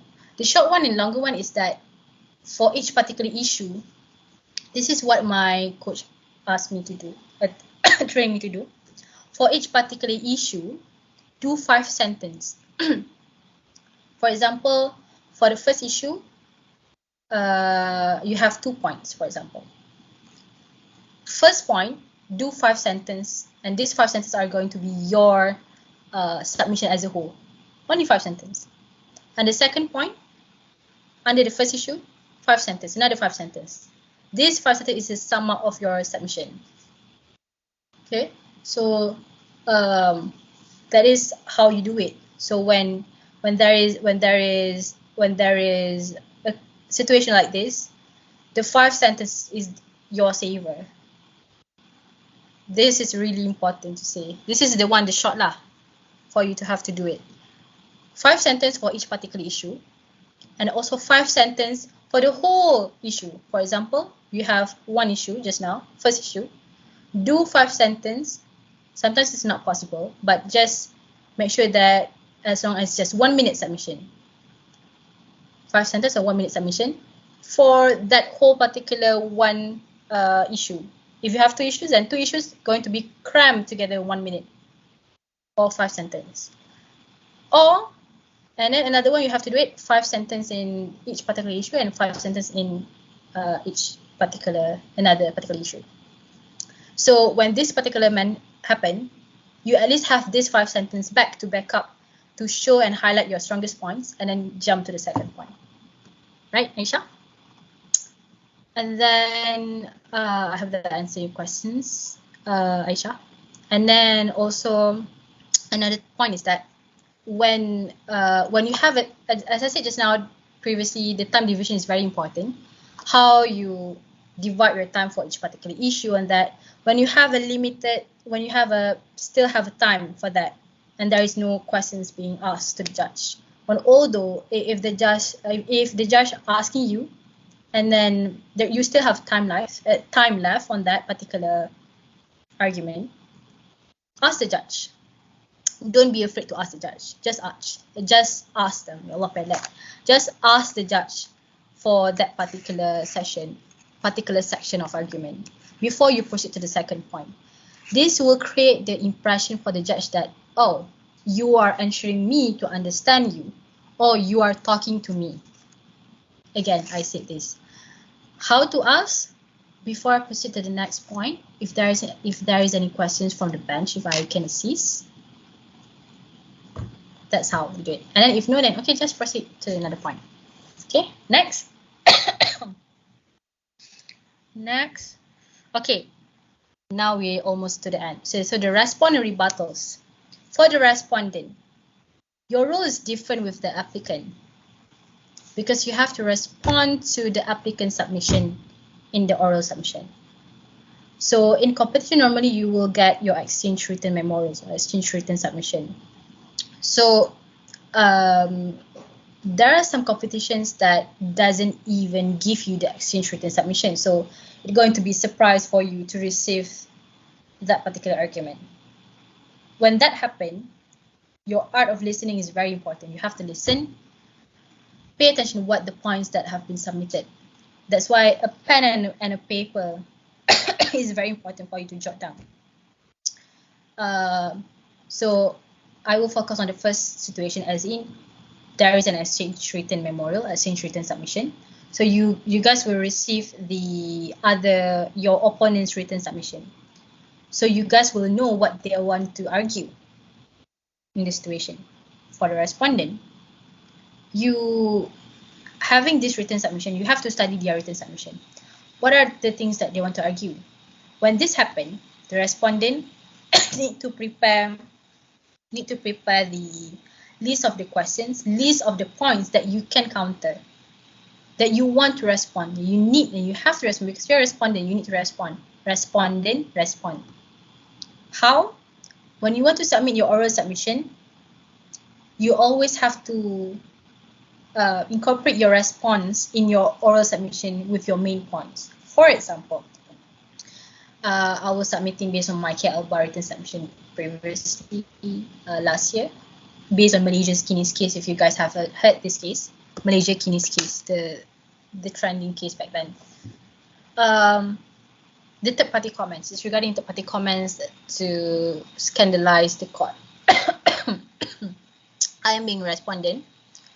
So it depends on the situation. It depends on how your style. So you need to figure out your style. For example, I submit the first point. Your Excellency.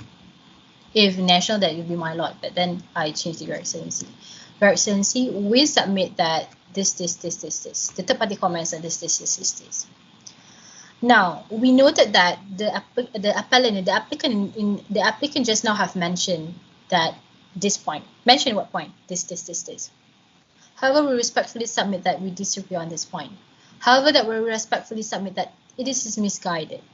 Why it is misguided? Support with your main point. Support with your evidence. That is how you do it. You have to incorporate, pandai-pandai incorporate that your answer, how you respond with your main points to do that. For example, okay, just now the applicant have said this. However, we've submit that this is misguided. This is misconceived, Your Excellencies. This is because, for the first point, this is because, then your point, or sometimes how to link it out. This is because and link to my first point, where we submit that this. How you link that. But you have to respond. But you don't need to respond all, but if possible, respond to each of the particular issue. You have 2 issues, then 2 issues you need to respond. And sometimes responding, your submission is actually just respond them. You don't need to focus on your argument as much. Your arguments, your oral submission are responding to the applicant's submission. It is actually that way. That's why you have to incorporate to deal. You have to learn how to incorporate that on being in your oral submission. That's why it is very important for you to be flexible on that. And then that is the respond part. For rebuttals, the rebuttals only can be done for only one counsel. You have 2 speakers on one side, only one person can do that. So the rebuttals, you can, if there is a written exchange written submission, then you already can prepare, applicant can prepare their rebuttals, because or somehow it's going to be the same. But do note there are certain competitions that says that, I don't know how ILSA internal are going to do with this, but there are still competition says that you can depart, your oral submission can depart from your written submission, as in, meaning that whatever that you submit in written submission doesn't necessarily they will submit it. There will be perhaps submitted a new point that doesn't even written in written submission. That is why you have to listen that to their oral submission carefully. But if not, you cannot depart, then that's a good thing for applicant. You can expect the question, you can expect the arguments. You have to prepare the rebuttals. Siap-siap. Then when it comes to rebuttal, you just choose which rebuttals point that you want to submit within that 2 minutes or 3 minutes that you prepared. Then just proceed with it. Rebuttals. For the rebuttals, applicant, you need to respond or rebut the oral submission from the respondent. And for the respondent, it calls rebuttals. Your rebuttals is subjected to the rebuttals from the applicant. So the counter macam tu. So as I said just now, the time limit is going to be 2 minutes, usually 2 minutes. And then how to do it? Okay, so basically rebuttal, what is rebuttal? Rebuttal is actually with your last show to show to the court how you want to show to the court that your opponent's weakness, which part that your opponent has misguided, which part that your opponent is actually wrong. You have to do that. This is your time, for the last time before you end your submission. This is going to be your last time to do your submission. And again, if the applicant or the claimant or whatever the applicant rebuttals is being waived, as in the applicant doesn't want to do the rebuttals, they have the right to do so. Then the respondent shouldn't do the rebuttals. The rebuttals is subject to the applicant rebuttals. Your response should be based on the rebuttals. So if you receive the exchange written submission, first you can expect what kind of questions and what kind of arguments that they're going to get, but do note if they can depart from the written submission, you have to listen and actively participate what they are going to submit if there is a new point. And then second is that prepare your rebuttals. Same with the respondent, even if there is exchange written submission, they're always tak lari sangat pun usually. So prepare, and when it comes to the oral submission day, you just need to tick which one you want to argue, and that's fine. How you want to do it? Just right after the session from the respondent end for our submission, the applicant will come up and then says that, Your Excellency, may I begin with my rebuttals? Usually. If not, just to ask them, may I begin? Just to ask the court whether they are ready, because the transition would be very fast. After the applicant 1, applicant 2, respondent 1, respondent 2, rebuttal. So it is very important for each speaker before you start to ask the bench, may I begin? Your Excellencies, may I begin? Then Your Excellencies, may I begin? Now, Your Excellencies, may I begin? Slowly, how you talk to a child. Basically, I always assume the judge like how I talk to a child, so that I can talk softly, slowly, so that they understand. So before you begin, I really recommend you guys to just ask, may I begin? Then that. If that, okay, Your Excellencies, the applicant would like to begin with the rebuttals. There are 2 points for the rebuttals. First, the respondent just now have said that this. However, Your Excellencies, this contention is another word for submission, but it always refers to the other sides of parties' submission. However, this contention is misguided, is misconceived. Why? This is because, ceritalah kenapa, why you think that this is misconceived and whatnot. Okay, next. Nah, beda pun. Next. I have a question. Yes. Regarding the rebuttal, Mm-hmm. dia decide dekat situ ke, ataupun itu adalah part of the format pertandingan? Sorry, tak dengar sangat. Can you? Actually, Hardi. Saufi is my father's name. Oh, yeah. Itu tak ada masalah. Tak apa. Dia macam ni, rebuttal tu adakah dia part of the format ataupun dekat situ penentuan dia. Sebab kita boleh ambil contohlah katakan responden memang bersalah dan applicant memang di pihak yang benar. Contoh kita boleh ambil, kalau you tahu just sebelum ni, Prof Hanlen didapati bersalah sebab dia cakap benda yang tak elok dekat internet, tapi responden dia kata tu hak dia untuk bercakap sebab tu dia punya human right, tapi applicant kata dia dah langgar human right. So nak tanya dekat rebuttal tu ke sebenarnya penentuan ataupun dekat situ nak tahu yang the fact of the case dia kat situ Well, untuk markah. Actually, rebuttals, if I'm not mistaken, the marks are not counted for the rebuttals. Rebuttals is just the last show for you to persuade the court that you are right. That is rebuttal, as much as I know and as much as you can see in the rules. But usually, most of the all competitions that I participate, the rebuttals doesn't contribute to any marks. But if you do that, that's going to be much help. So usually, it is a part of the mooting format. They're always there. And some of the competitions in the rebuttals, if you hear any senior says that rebuttals, you don't need to worry because the question will not being asked. But back then when I was in Jessup in Calaba, the question is still being asked in rebuttals. So if you are planning to rebut, especially because it's only one counsel for you to submit, so that's very important for that particular one counsel to familiar with all issues. If you want to rebut your issues, then that would be no problem because you're familiar with it. But if you are submitting or responding rebut your co-agent, your co-counsel punya point, then you have to family and really master on that for you to answer the questions. Because basically you are submitting everything on your team behalf. So basically to answer your questions again, is actually in mooting, not even in mooting, even something in real case. Ni tak ada pihak yang bersalah lagi tidak. In one side you will say, oh, this one person is bersalah and this one person is not. But in mooting it is a general. There will be facts that says that this particular respondent bersalah. But there will be another fact at the applicant that, this applicant messed up because they doing this. So not that diorang bersalah, it's just how diorang ada bersalah on that. In law, diorang akan salah. But then it's how you argue in the mooting competition. What are the rights?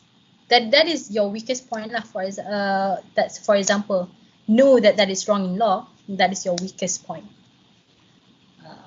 So I hope that answers your questions. Welcome any questions if you ever have any. Next, this is the last slide if I'm not mistaken. This is the last slide. So words to rebut. Usually I will use misguided, misconceived. These two are being, I think if you watch any mooting competition as well, these two are just so familiar to rebut. This contention is misguided. The response is misguided in this, misconceived in this. So this is how you just need to use the correct words. And usually these two are being used. For the conclusion, so you have submitted all the issues, and then there are each issues. So you must have a small conclusion before you proceed to the next point of your submission. For example, that you have issues for this particular one sub-issue and the first main issue. So what you need to do that you have to submit your conclusion before you proceed to the next. So usually, therefore, we submit that this. And then the second point, therefore, you just need to have a small conclusion before you proceed. And then the last, the most important one before you proceed to the second point, big point, you have to conclude the first issue, the big issue conclusion, which you just have to repeat and just as in affirm yourself to the court that we submit that this, there is a violation in law. And then the ending is that if you have two issues and you have the done or your submissions, that is the ending. The last sentence would be, if I can be no further assistance to the court, thank you. Do note that this question is not like a straight sentence. Is if I can be known for the assistance to the court, is that is an other way around for you to ask to the judge. Is there any questions before I end? So if I can be known for the assistance to the court, is you have to pause before saying thank you. Waiting the signals from the judge, whether they have any questions or not. If they say no, all the judge say no's, then thank you. Dah, settle. If I can be known for the assistance to the court, thank you. Pause kejap, thank you. And that's your submissions for oral rounds is end.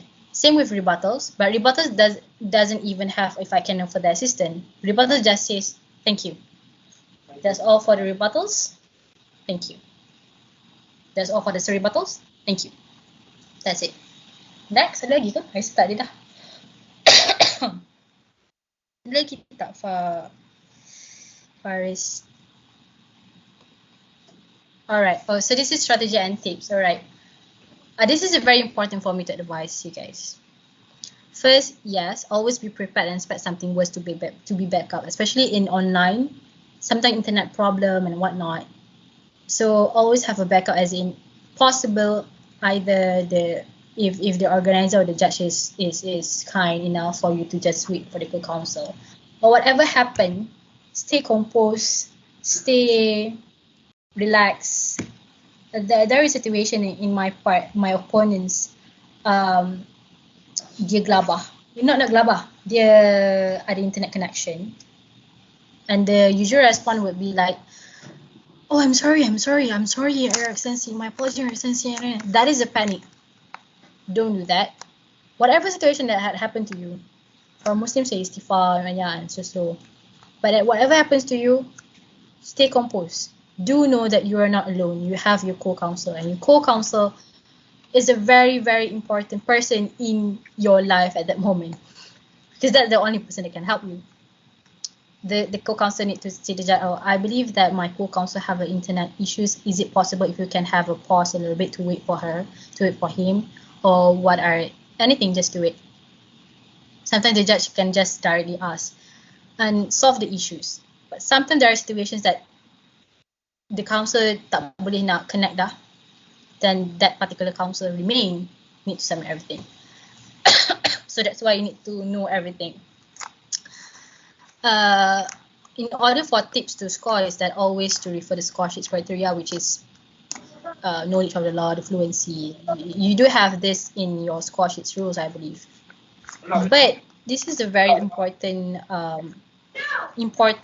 thing that excuse me. Okay, I hope that you can mute that. I think this is very important for me to say this. Don't blind yourself to win. I have been in a worse situation where my environment is very eager to win. It's not that it's a bad thing for you to win, but you know, when you put yourself that you have to win, you will put an unnecessary pressure for you, and you will be you're putting an unrealistic expectation. And when something doesn't even happen in your way, you'll be disappointed. You will not enjoy the session. You will be blame yourself because of that. So for me, as a first timer, and even for me as now after have participated any competition, check balik your niat, check balik your purpose, why you're participating moting competition. You be there because you want to learn. You want to improve yourself in skills and whatnot. So enjoy that session, enjoy the progress, enjoy the struggles, enjoy the pressure that you have during your preparation. Don't blind yourself with success that you have to win. Please, I do. Even maybe your teammates or maybe your coach or maybe your other coach, that you have to win. Well, they can say so, but you have to control yourself. You have to know the boundaries. You have to know if you can be disappointed. Yes, it's a valid reason, it's a valid feeling, but don't determine your worth to win. You know, the winning is not everything. What matters is that you learn, you enjoy the session, you enjoy whatever happening to you. That's the very important thing, because when you enjoy the session, you will appreciate more. You will learn and you will grow. But if you put the expectation in front of you, you will not enjoy the session. I've been there. So whenever there are any juniors come to me, I always say this.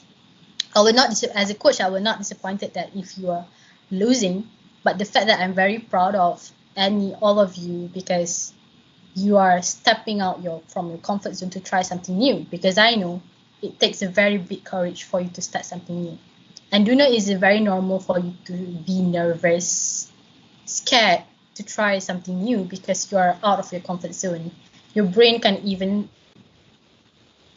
differentiate with something new or something unsafe. But the fact that is that no, so long it's in line with your principles, for Muslims, so long in line with your Islamic principles, then just go for it. But please, I couldn't emphasize it enough. Don't blind yourself with winning. Really don't. Just enjoy the progress. You will never be perfect. Even me, people call me a senior muta. I don't think I still have got a lot to learn, and there are many things that I need to learn. I'm not perfect, but you know that you're always being better in every mood competition. When I was starting my journey as a muta, I'm a researcher helping my seniors. And besides, I am actively in club organization. So I have been exposed for mooting for all the 4 years in my LLB. I was the person that always being rejected in interview. The coaches, the lecturers didn't even trust in me. That's a very hard truth. I would say mooting journey is a very pressure, stress, and I have a lot of tears behind. But then it's worth it. Sometimes it's not relating with mooting issues. It can come with personal issues comes to you. It is about how you want to manage your time between your academy and mooting commitments, because mooting requires commitments. How you research and everything going to be time consuming. And I was the person who the coach and even the lecturers doesn't even see me as a potential mooters. Always put me as a reserve list, until I got the opportunity. But I wouldn't give up. I'm not giving up because I know that I can, but just I don't have any opportunity. That's why you have to grab an opportunity in front of you whenever that you can. You may not be able to do it perfect, but when it comes to opportunity, just do it as you can. You learn from it. I was someone who started a lot before. I can talk. I'm a spontaneous person, but I am someone started a lot. Started as in I am that kind of person before. But I learned progressively, and Jessup is one of the turning point for me. That I think that was the hardest journey for me, Jessup. Emotionally draining for me, because there are many things happened to me at one time. At that time, I was vice president for my club. I was in academic issues as well, academic commitments for sure. Jessup, personal issues at one time. I still remember that. But that thing makes me who I am, as in I know what I need to do. So that's why I say don't even pressure yourself so much, but enjoy the things that you have now. It's very stressful, but it's worth it. I can ensure that it's worth it. You can't see it now, but you will find yourself, you have confidence, you have composure, you are more relaxed. It's just something that you are going to learn through experience, I would say. So if you think that currently that you are not confident, I was before. I am also currently not that much confident, but you have to fake it until you make it. I always believe that I just fake it that I'm confident. So long that I have a points of preparation well, then I can do it. No one could push you through unless yourself. Even your partner, be that, even a coach, be that, no one can do that for you. So that is just simple advice. I always say this to everyone, to junior mutas, to my friends as well who just started mutas, or started muting. And for Muslims, I can't really emphasize this enough, but whenever that you feel that you can't do it, even emphasize, overwhelmed with many things, ask the one who can help you. Do not ever forget that, because I have a lot of experience in my muting, particularly in muting competition. I'm more calmer because of, you're a believer, then you know what I mean. So never disregard the power of your dua in everything, in every situation that you're going through. So I think you can proceed with any Q&A session. I think Q&A session has been begin from the first from the beginning. So if there is any questions for you to ask, until 12:30, right? Just ask. Someone asked me before, what is the difference between written memorials and oral submission? Written memorials is an argument written that doing in your written submission, and oral submission is something that you're submitting based on your written submission. You're done orally, and the other one is you just done in writing. Any questions? Are you guys most are from IR? Are you guys first year, or there are any third year, second year students? Aisyah. Aisyah je tahu. Siapa lagi? Second year. Huh?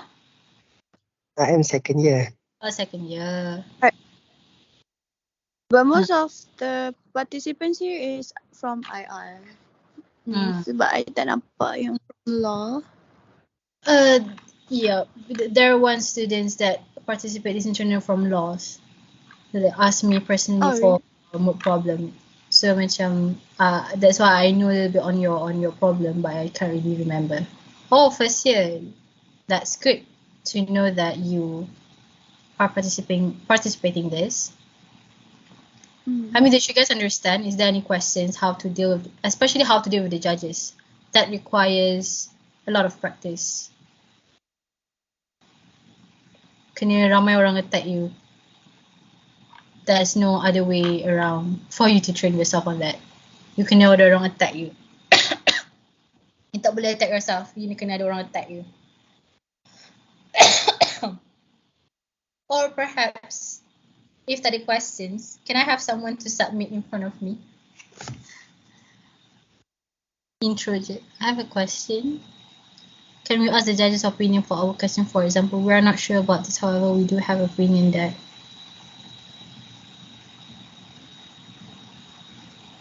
No.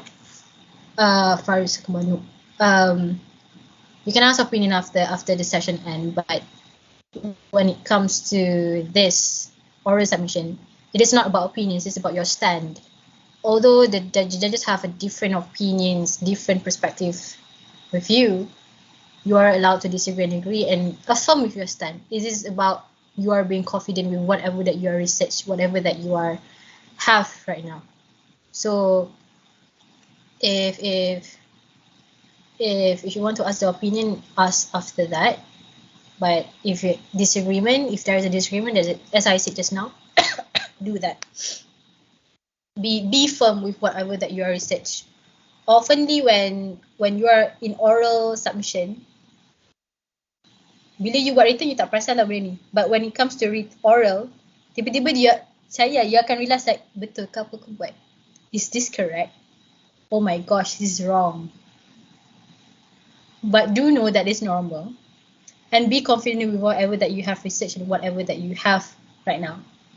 That is your stand. Dia macam mencabar keimanan macam tu lah. Because you have to be firm with whatever that you have. be firm as a co-agent, as a lawyer to the case. You have to be firm with whatever that you have done. You have researched, you have done your best. So just proceed. And also, do not use perkataan believe. Use submit.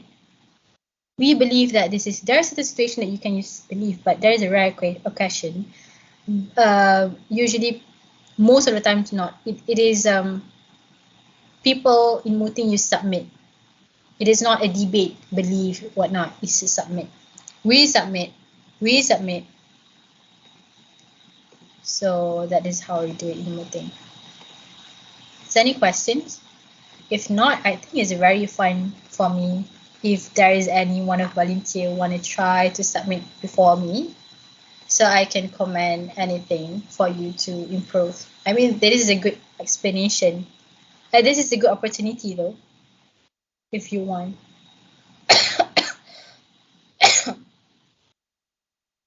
Who want to grab the opportunity to improve? Chabar yourself to go out of your comfort zone. Who want to submit before me? Just do an introduction.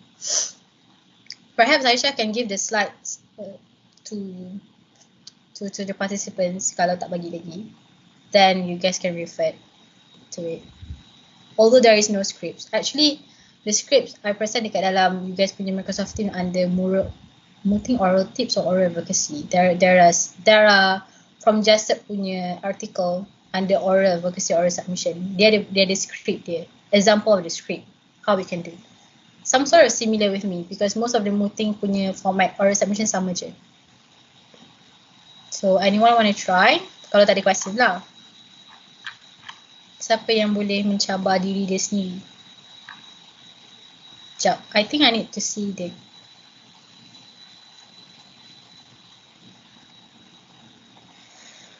if we don't receive the written memorial or respondent applicants, do we have to spontaneously come with rebuttals? Yep. I mean, that is where you have to listen, actively listen and then jot down. So usually when it comes to this, person who doing rebuttal, especially the respondent, is someone who really catch really fast. Which happened, rebuttal is my favorite because it is the way for you to prove the other side is wrong. But if this situation happened, yes, you have to be spontaneous by actively listen to them. Dengar, tulis. Dengar, tulis. Dengar, tulis. Then counter. That's why if you usually you have time when the participants submit, you still have time to write, but not everything. So that's why you have to familiar with your facts, so that when this particular point comes out and you want to rebut that, you can write that point and you can write the keyword so that you know that you touch. This is the point that you can touch to respond and rebut this particular one. So you are in a right flow instead of you just go spontaneously without a ground. You get what I mean? Does that answer your question, Carmen? Who? I'm sorry, I tak berapa sihat. Does that answer? Am I answer your question? Alright. Siapa boleh submit before me? Kalau tak, I petik director. Sebab tu je I kenal. Director? Director pun tak tahu to submit. We're still learning. Sama intro je kan? Boleh try. Nak panggil you apa? Hardy Panggil I Hardy je. Okay. Start me intro. Okay. Intro saja kan? Okay. Kalau I nak minta submit isu pun boleh. Good morning, Madam President, Your Excellency. May it please this honorable court. My name is Muhammad Riaris, and the next 22 minutes I'll be pleading on behalf of the respondent for the first and the second issue. Unless your Mr. President and Your Excellency have any preliminary inquiries, I will now proceed with my submission. Are you acting on behalf of the respondent or applicant for this demonstration? I will act on behalf of the applicant. Applicant. Okay. I prefer if you can open your camera, then I can see your gestures. If you can. But listening to your intro just now, it's fine, but there is improvement. As in, I can feel that your confidence level there, but not that maximum lagi. So you have to have pauses, as in, okay, hi, Faris, okay. So you have to have pauses. For example, tadi Hardy, you say good morning, Madam President, Your Excellencies. Okay, cuba Hardy follow this. Good morning. Kat camera Hardy? Kat camera Hardy? I want to see. Okay, for example, okay, Madam. Huh? Oh, Gelak lah. gelap. Okay. For example, Madam President, the way, okay, the way you started, for example, this is how you do it online now. Background is very important. Good morning, Madam President, Your Excellencies. May it please the court. Senyum, relax, proceed. My name is, you don't need to mention Muhammad Hardy Haris. Just mention Hardy pun okay. Whatever that, simple. My name is Hardy. And tadi you just mentioned your name je. As an applicant, again, you have to mention your co-agent. Respondent pun sama, you kena mention the co-agent. The difference is that the respondent tak perlu introduce the applicant punya counsels. For the applicant, you need to introduce the respondent punya counsel. So what you do is that Madam President, okay, kita ada Mr. President kan, ni Mr. President Faris semua kan, Faris Akmal. So Mr. President, Your Excellencies, may it please the court. My name is Hardy, and here with me is my co-agent. Siapa co-agent you? Mr. For example, Mr. Yedada. Appearing on behalf of the applicant. Appearing, kena bagi tahu, appearing jelas. Appearing on behalf of the applicant or on behalf of the applicant. Apa nama parti applicant tu? Nama parti apa? Hardy. Nama parti? Apa applicant nama parti apa? Nama your state. Your internal punya problem. Oh, I tak buat lagi. I tak check lagi, to be honest. But I think I nak tunggu habis semua punya workshop dulu baru I nak buat. Tak familiar with the facts. Yang lain cuba boleh jawab. What is the parties of your parties apa? Parties of your submission. Parties of your problem. Applicant. Selalunya nama pelik-pelik kan kalau international. It's Araja. Oh, dia punya run out. Yep. Huh? This is Republic Ronovo. Okay lah, benda tu. Understand. Araja, still run out. Okay lah. Okay, for example, Hardy bukan seorang kan? Hardy nanti dengan orang lain kan? Ada co-agent kan? Yes, betul, ada co-agent. Siapa co-agent? Co-agent saya Kamaruzaman. Saya rasa dia ada dalam kita punya. Okay. Oh, ada. Then do this, okay. Madam President, Your Excellencies, may it please the court. My name is Hardy. Appearing with me is my co-agent, Mr. Kamaruzaman. Appearing on behalf of the applicant, the state of Russia, Ronovo, I don't know. Okay. And then the agent, and then for the respondents, for the counsel or for the agent representing the respondents, sebut nama parti, states of Ronovo, state of Ronovo, siapa yang present, who is Mr. Faris and Miss Aisha on behalf of the respondent. For the rest, okay, ayat dia macam ni. Salin Mr. President or Madam President, Your Excellencies, may it please the court. My name is Hardy, and I'm here with Mr. Kamaruzaman on behalf of the applicant, in this case, states of Russia. And my learned agents for the respondent, states of Ranawal, sebut nama Mr. Faris, Miss Aisha. And then after you mention ni, baru you sebut yang tadi Hardy sebut pasal you will deal with 20 minutes for your submission. Deal with your issues. First sebut dulu minutes. You boleh combine, but I prefer that you just make it separate. As in tadi Hardy what? I will submit first for 20. I will deal with first and the second issue. If I'm not mistaken lah, I hear it correctly. I will deal with the first and second issues for 20 minutes, if I'm not mistaken. And then my co-agent will deal with berapa. Tadi Hardy just mentioned your part je, you tak mention your co-agent. So you have to mention your co-agent. I will submit first for 20 minutes. And my co-agent will submit second for another 20 minutes. And bagi tahu reserve berapa minit for the rebuttals. Because the bailiff want to nak kira for you. Before the competition start, the bailiff will ask you to put down bagi tahu berapa minit. But formality wise, you also have need to mention this for the judge to know. And then baru you masuk your excellencies. I will deal with the first issue and the first and second issue, which is regarding apa. Jangan mention the first second issue je. First second issue regarding apa. And my co-agent will deal with the third and fourth issues regarding apa. And then baru you proceed to the summary of facts. Kalau dia nak, kalau tak nak, proceed to your main submission. Tangkap tak Hardy? Can you do it again? Yes, I may. One moment. Atau ada orang lain yang nak try? Sync. Hello. Hello. Audible? Test. Yes, dengar. So actually I do have a script that I look from Google, academic Google. It's almost similar. Can I try?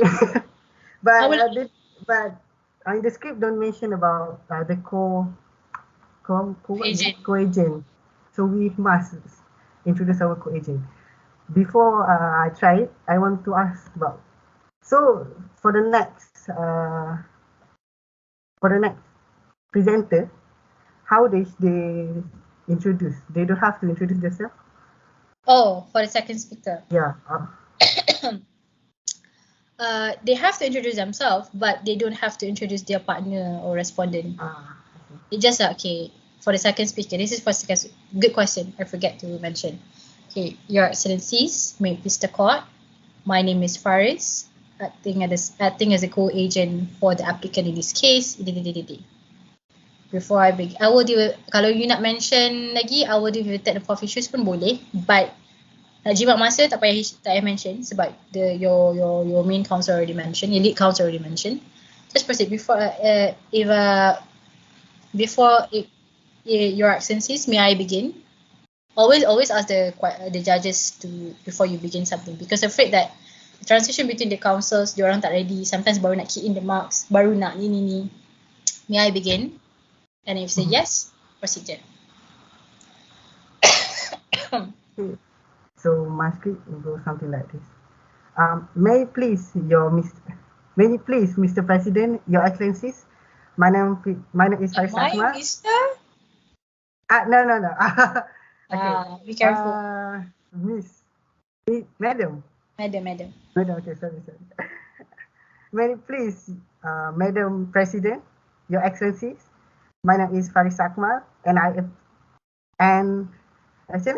appear with my young. Okay, jap. Ni first counsel ke second counsel? First counsel. First. Yeah. How to introduce our. I think I will download this for you, my script. Siapa yang ada dalam ni beruntung lah korang. Sekejap. Boleh attach kan dalam ni?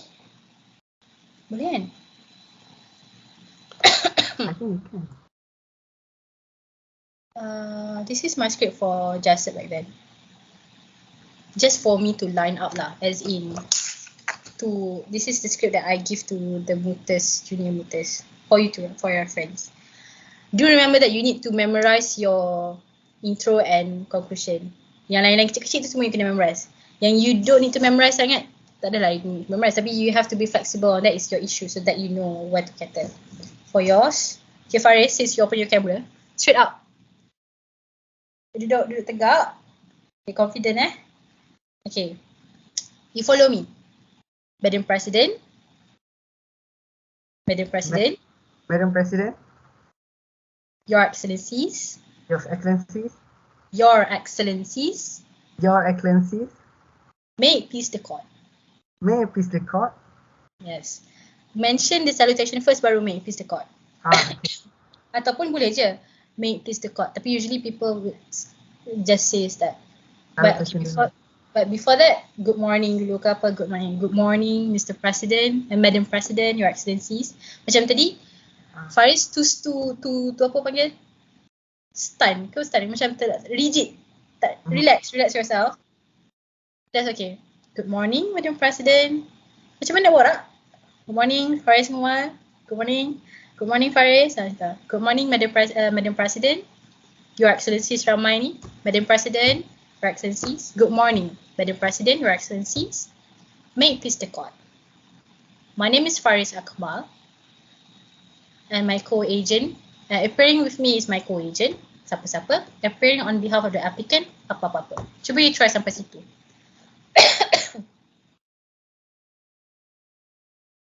Tangkap tak? Slow. Good morning, Madam. Your Excellencies. Madam President. Okay, semula. Good morning, Madam President, Your Excellencies. May I please the court? May it please the court. May it please the court? My name is Faris Akmal, and my name is Faris Akmal, and I appear as counsel. And my Kalau international. Huh? Kalau international court, kalau Jessup usually panggil agent. You kena tengok dalam problem dia panggil agent ke tak? So, and I appear as agent, and my co-agent is siapa? Siti Aisyatu. Representing the respondent. Respondent?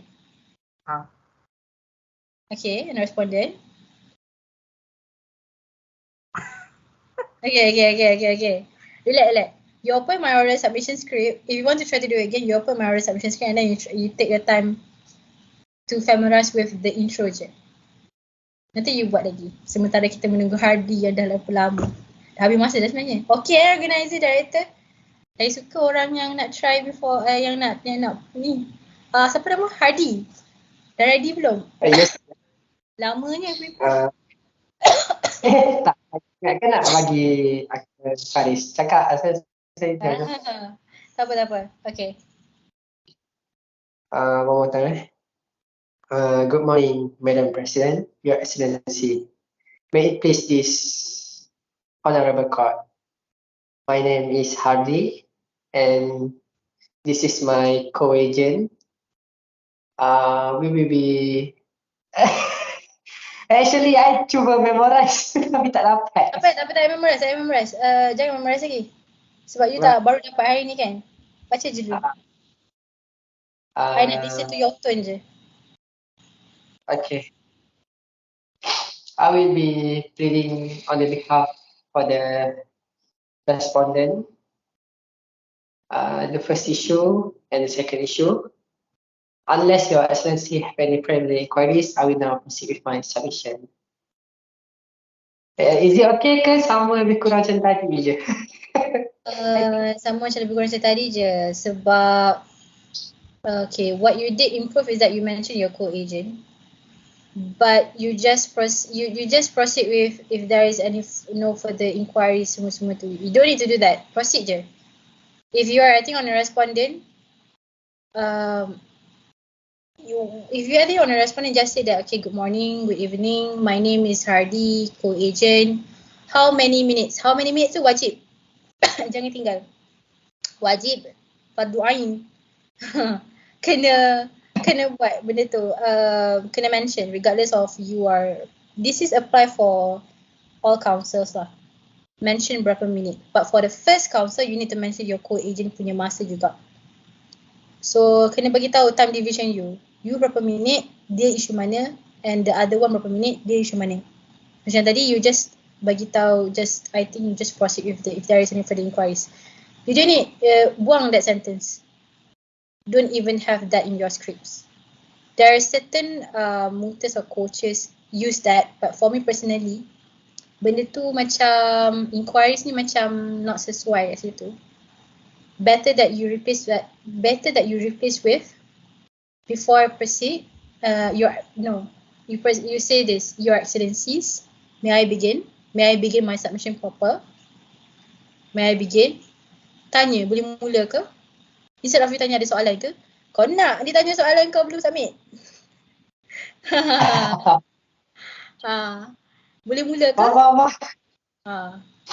Tapi kalau kita cakap kita mula, maksudnya kita kena bagi summary lah terus, ataupun kita just skip dia untuk kita punya submission. What you mean by summary? Summary apa? Summary of the case tu. Summary of the case is only apply for applicant, not for respondent. Okay. If you're a respondent, just proceed with your your main submission lah. Do you have your points? Do you mind share your points? For example bina your points. No, not yet. Kalau okay, contoh lah, if you have points, how you want to begin is that, okay, my name is Hardy, May I proceed? May I begin my submission proper, Your Excellencies? Yes. Thank you.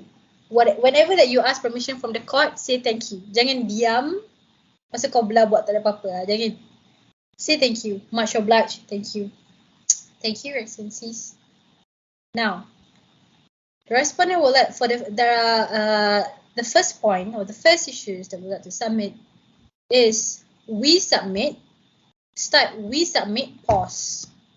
Situ dia akan macam emphasize that this is your point.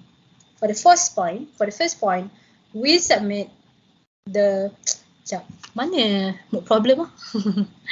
Idea Aisyah bagi tapi I tak ingat tak awal ni. Miane Aisyah kat mana? Tapi macam tu lah. Aisyah kat chat box boleh ke?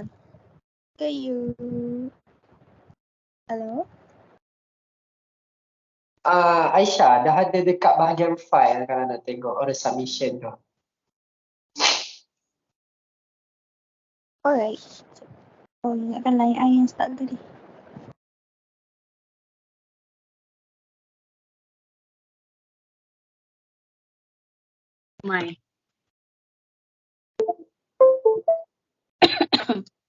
Hello. Sorry, Teams problem. Apa tu?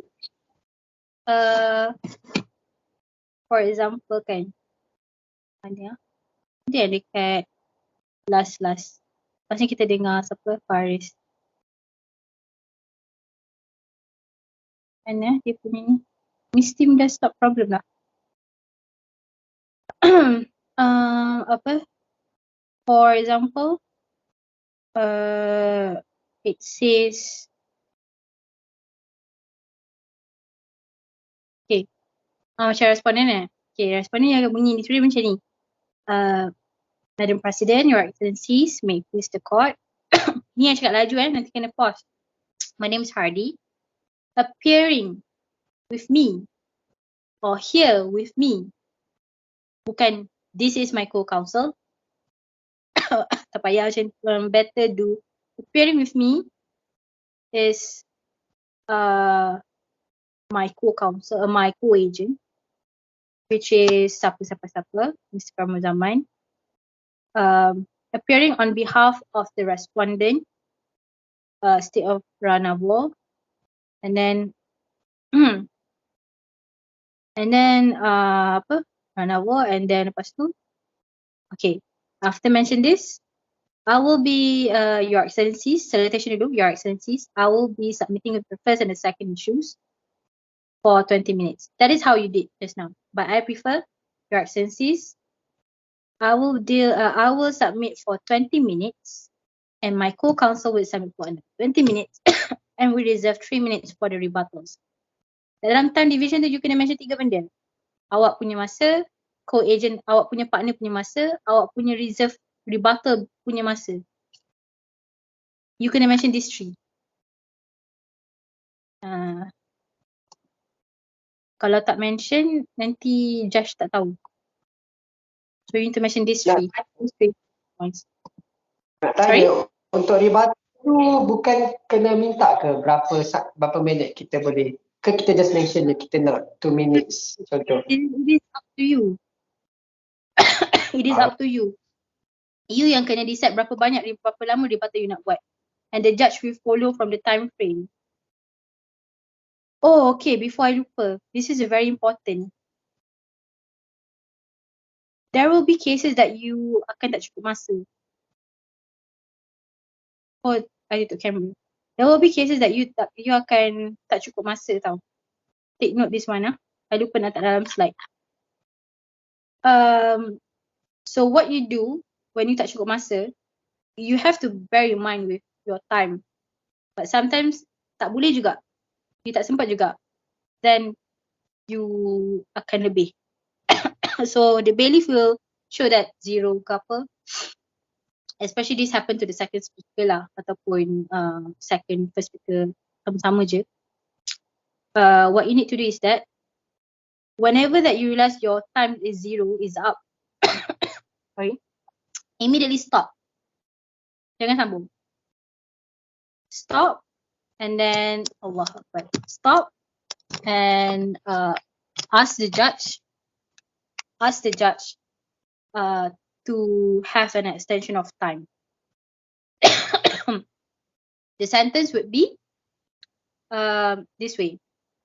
Your bailiff dah angkat 0, and then terus you stop and you say, my apologies, your excellencies, I believe, no, my apologies, okay, but your sentence must be, your excellencies, I believe my time is up. Your excellencies, I believe my time has elapsed. If I may request you an extension of time for me to submit and conclude my submission. When you request the submission, extension of time, bukanlah bermakna you kena submit. Certain judge, when you request extension of time, diorang akan bagi you 1 minit, 2 minit je. If you have a lot of things to submit, then you takkan cepat masa. If you keep doing that, you kena potong macam tu je. So that's why it's very important for you to prepare the short and long one, as I said. 5 sentence. So when this happen, at least use that 5 sentence on 1 minute to conclude your submission, the remaining points of your submission. That is where it's function. So when this happen, my apologies, your excellencies, I believe my times have elapsed. I believe my times has expired. May I request an extension of time from the court for me to conclude my submissions, for me to submit my submissions. That is the sentence. Then the court will normally give it to you only 1 or 2 minutes. Paling baik yang dibagi banyak Tapi usually dibagi 1 ataupun 2 minit je. Or worse, dibagi just conclude your submission. Meaning that you have to end your submission. End your submission as in habiskan apa yang remaining tu in a very short. Bukan you submit for another 15 minutes. No. So that's why you need to prepare the short one. Okay, sekejap. I dah jumpa problem. Sekejap Faris. Sekejap. Okay, your issues will be... Oh.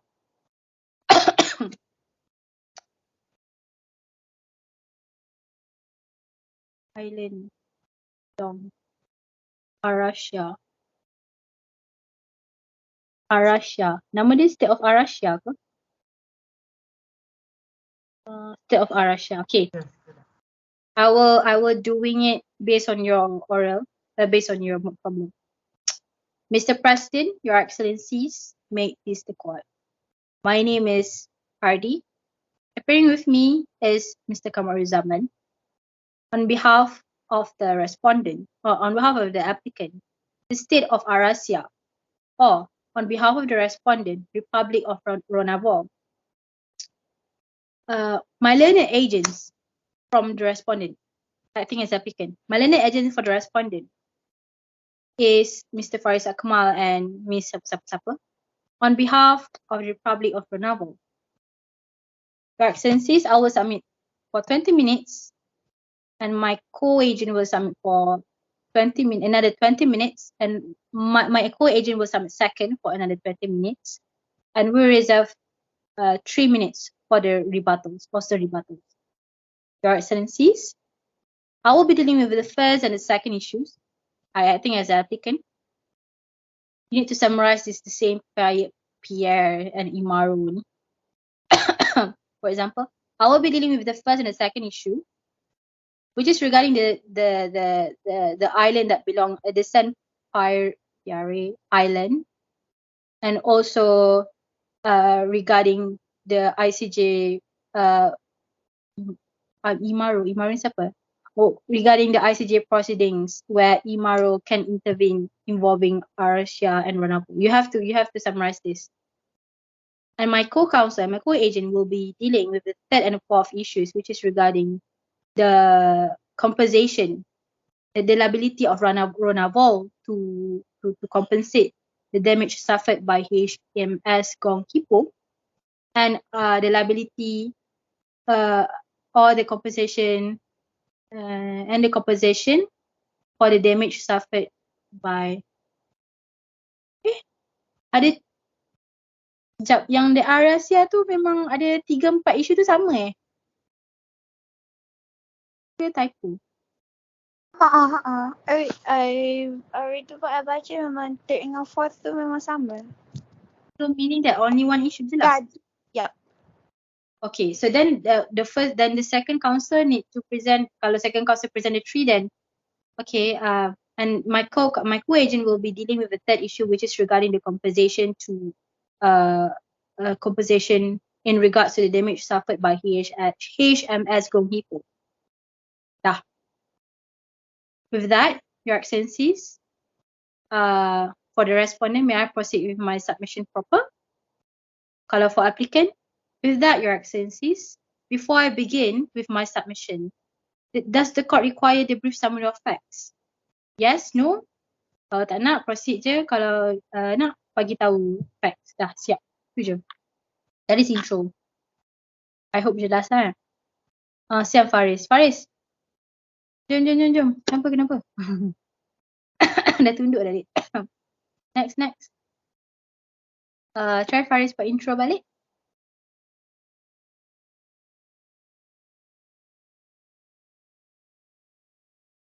Tak dengar. Ke mute. Tapi faham tadi korang reply dekat chat, faham ke tak? Jelas tak for intro? Tu baru intro tu.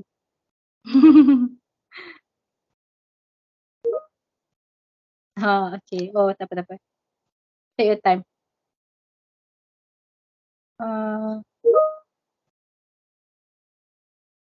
Faris nak try tak? Ke tak nak dah? Tak nak dah.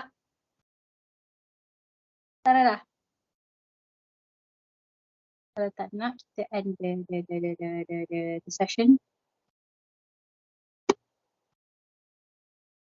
Also, okay, I will try to demonstrate to you how to submit issues. Okay. Based on your problem korang tengok problem korang. Okay. Okay. Di sini nak masuk isu Alright. Isu dia, submit dia. We submit, Your Excellencies, for the first point, for the applicant. We submit that the San Pierre Island belongs to Arasia. Then provide your points. For the second issue, and then your conclusion will be, therefore, Your Excellencies, we submit that San Pierre Island belongs to Arasia. For the next point, the second issue would be, we submit that the Imaro can intervene in the ICJ proceedings involving Arasia and Ronavol. There are 2 points for the submission. Up. Okay. And the same goes with the respondent. Counter je lah balik. The same part is to respond again. We submit for the respondent. We submit that the same part is we submit that. Okay. One of the response is that, Your Excellencies, just now the applicant have submitted that the Samparia Island is belongs to Renewable because of these reasons. However, we submit contrary. This is because we submit that Samparia Island is not belong to Renewable. You tak boleh is not belong to Renewable. You have to mention not belong to Renewable. Not ditekankan. Is not belong to Renewable. And the second point is that Imaro cannot intervene the ICJ proceeding involving RSC and Renewable. Your Excellencies, kena argue, kena tone sikit. For respondent, you kena pandai mainkan tone, emotion sikit to say that salah. Apa yang applicant cakap ni salah. Okay, Faris, last time. Pukul 1. Good morning, Madam President, Your Excellencies. May it please this Honorable Court, I am Faris Akmal, and I'm appear with Ms. Aishatul for the applicant in this case. The state of Eurasia, and my land agents for the respondent is Republic of Renewable, Ms. Kamen and Ms. Aisha. I will submit for 20 minutes and Ms. Aishatul will submit another 20 minutes. We reserve 5 minutes for rebuttal. That's it lah.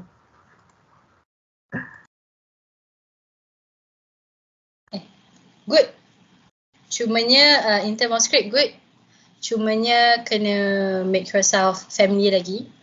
Tone kena jaga. Jangan laju sangat. Tadi Faris, pace okay tapi laju sikit. So kena ada pauses.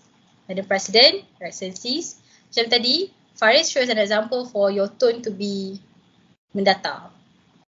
So, for those person yang ada there's this problem, which is normal, don't worry. You kena tekankan certain words and pauses. Tu je. Tekankan je. Tu je lah. Good job, Faris. Thank you for demonstrate to everyone. So I hope that throughout the session everyone learned something. Hoping and I wish you all the best for internal competitions. And all the best. Back to the MC, Miss Kamen. Thank you very much, Ms. Shafika, for the very, very informative and just very helpful session for today. So we have come to the end of this workshop, and I would like to say a big thanks to everybody who participated in today's activity. Just a reminder, Aisha has sent the link for the attendance in the chat box. So if you haven't filled that, please go ahead and fill that in. And we sincerely hope that this session has helped you to get at least an idea of your upcoming competition and help you get ready for our moot competition.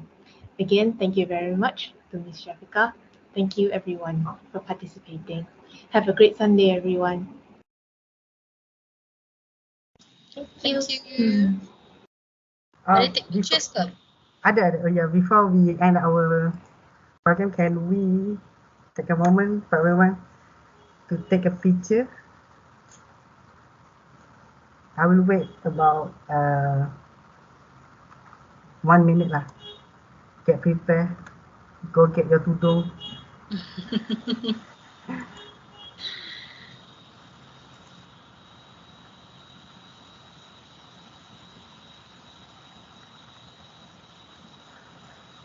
So, anyone wanted to join this photo session? If you want us to wait for you, you just can raise your hand so that we know that you are preparing. Okay, ambil gambar.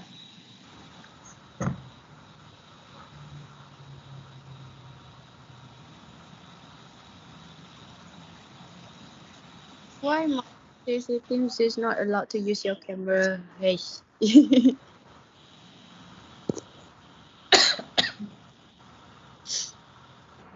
Actually, I think for that you have to check your permissions. That settings.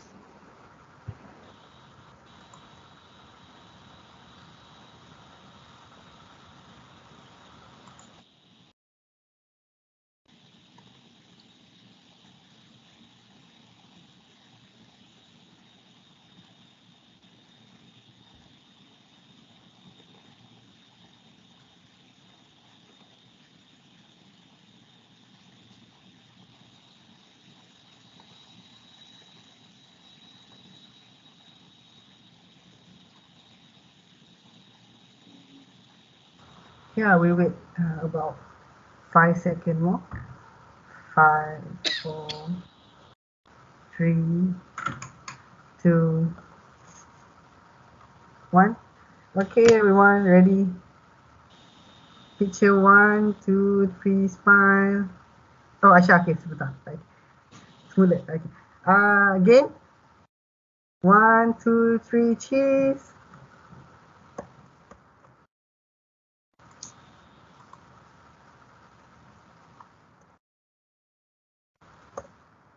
One more. 1, 2, 3, cheese. Okay, that's it. Thank you, everyone. Assalamualaikum and have a good day. Okay, thank you everyone. Thank you so much, everyone. Thank you, everyone.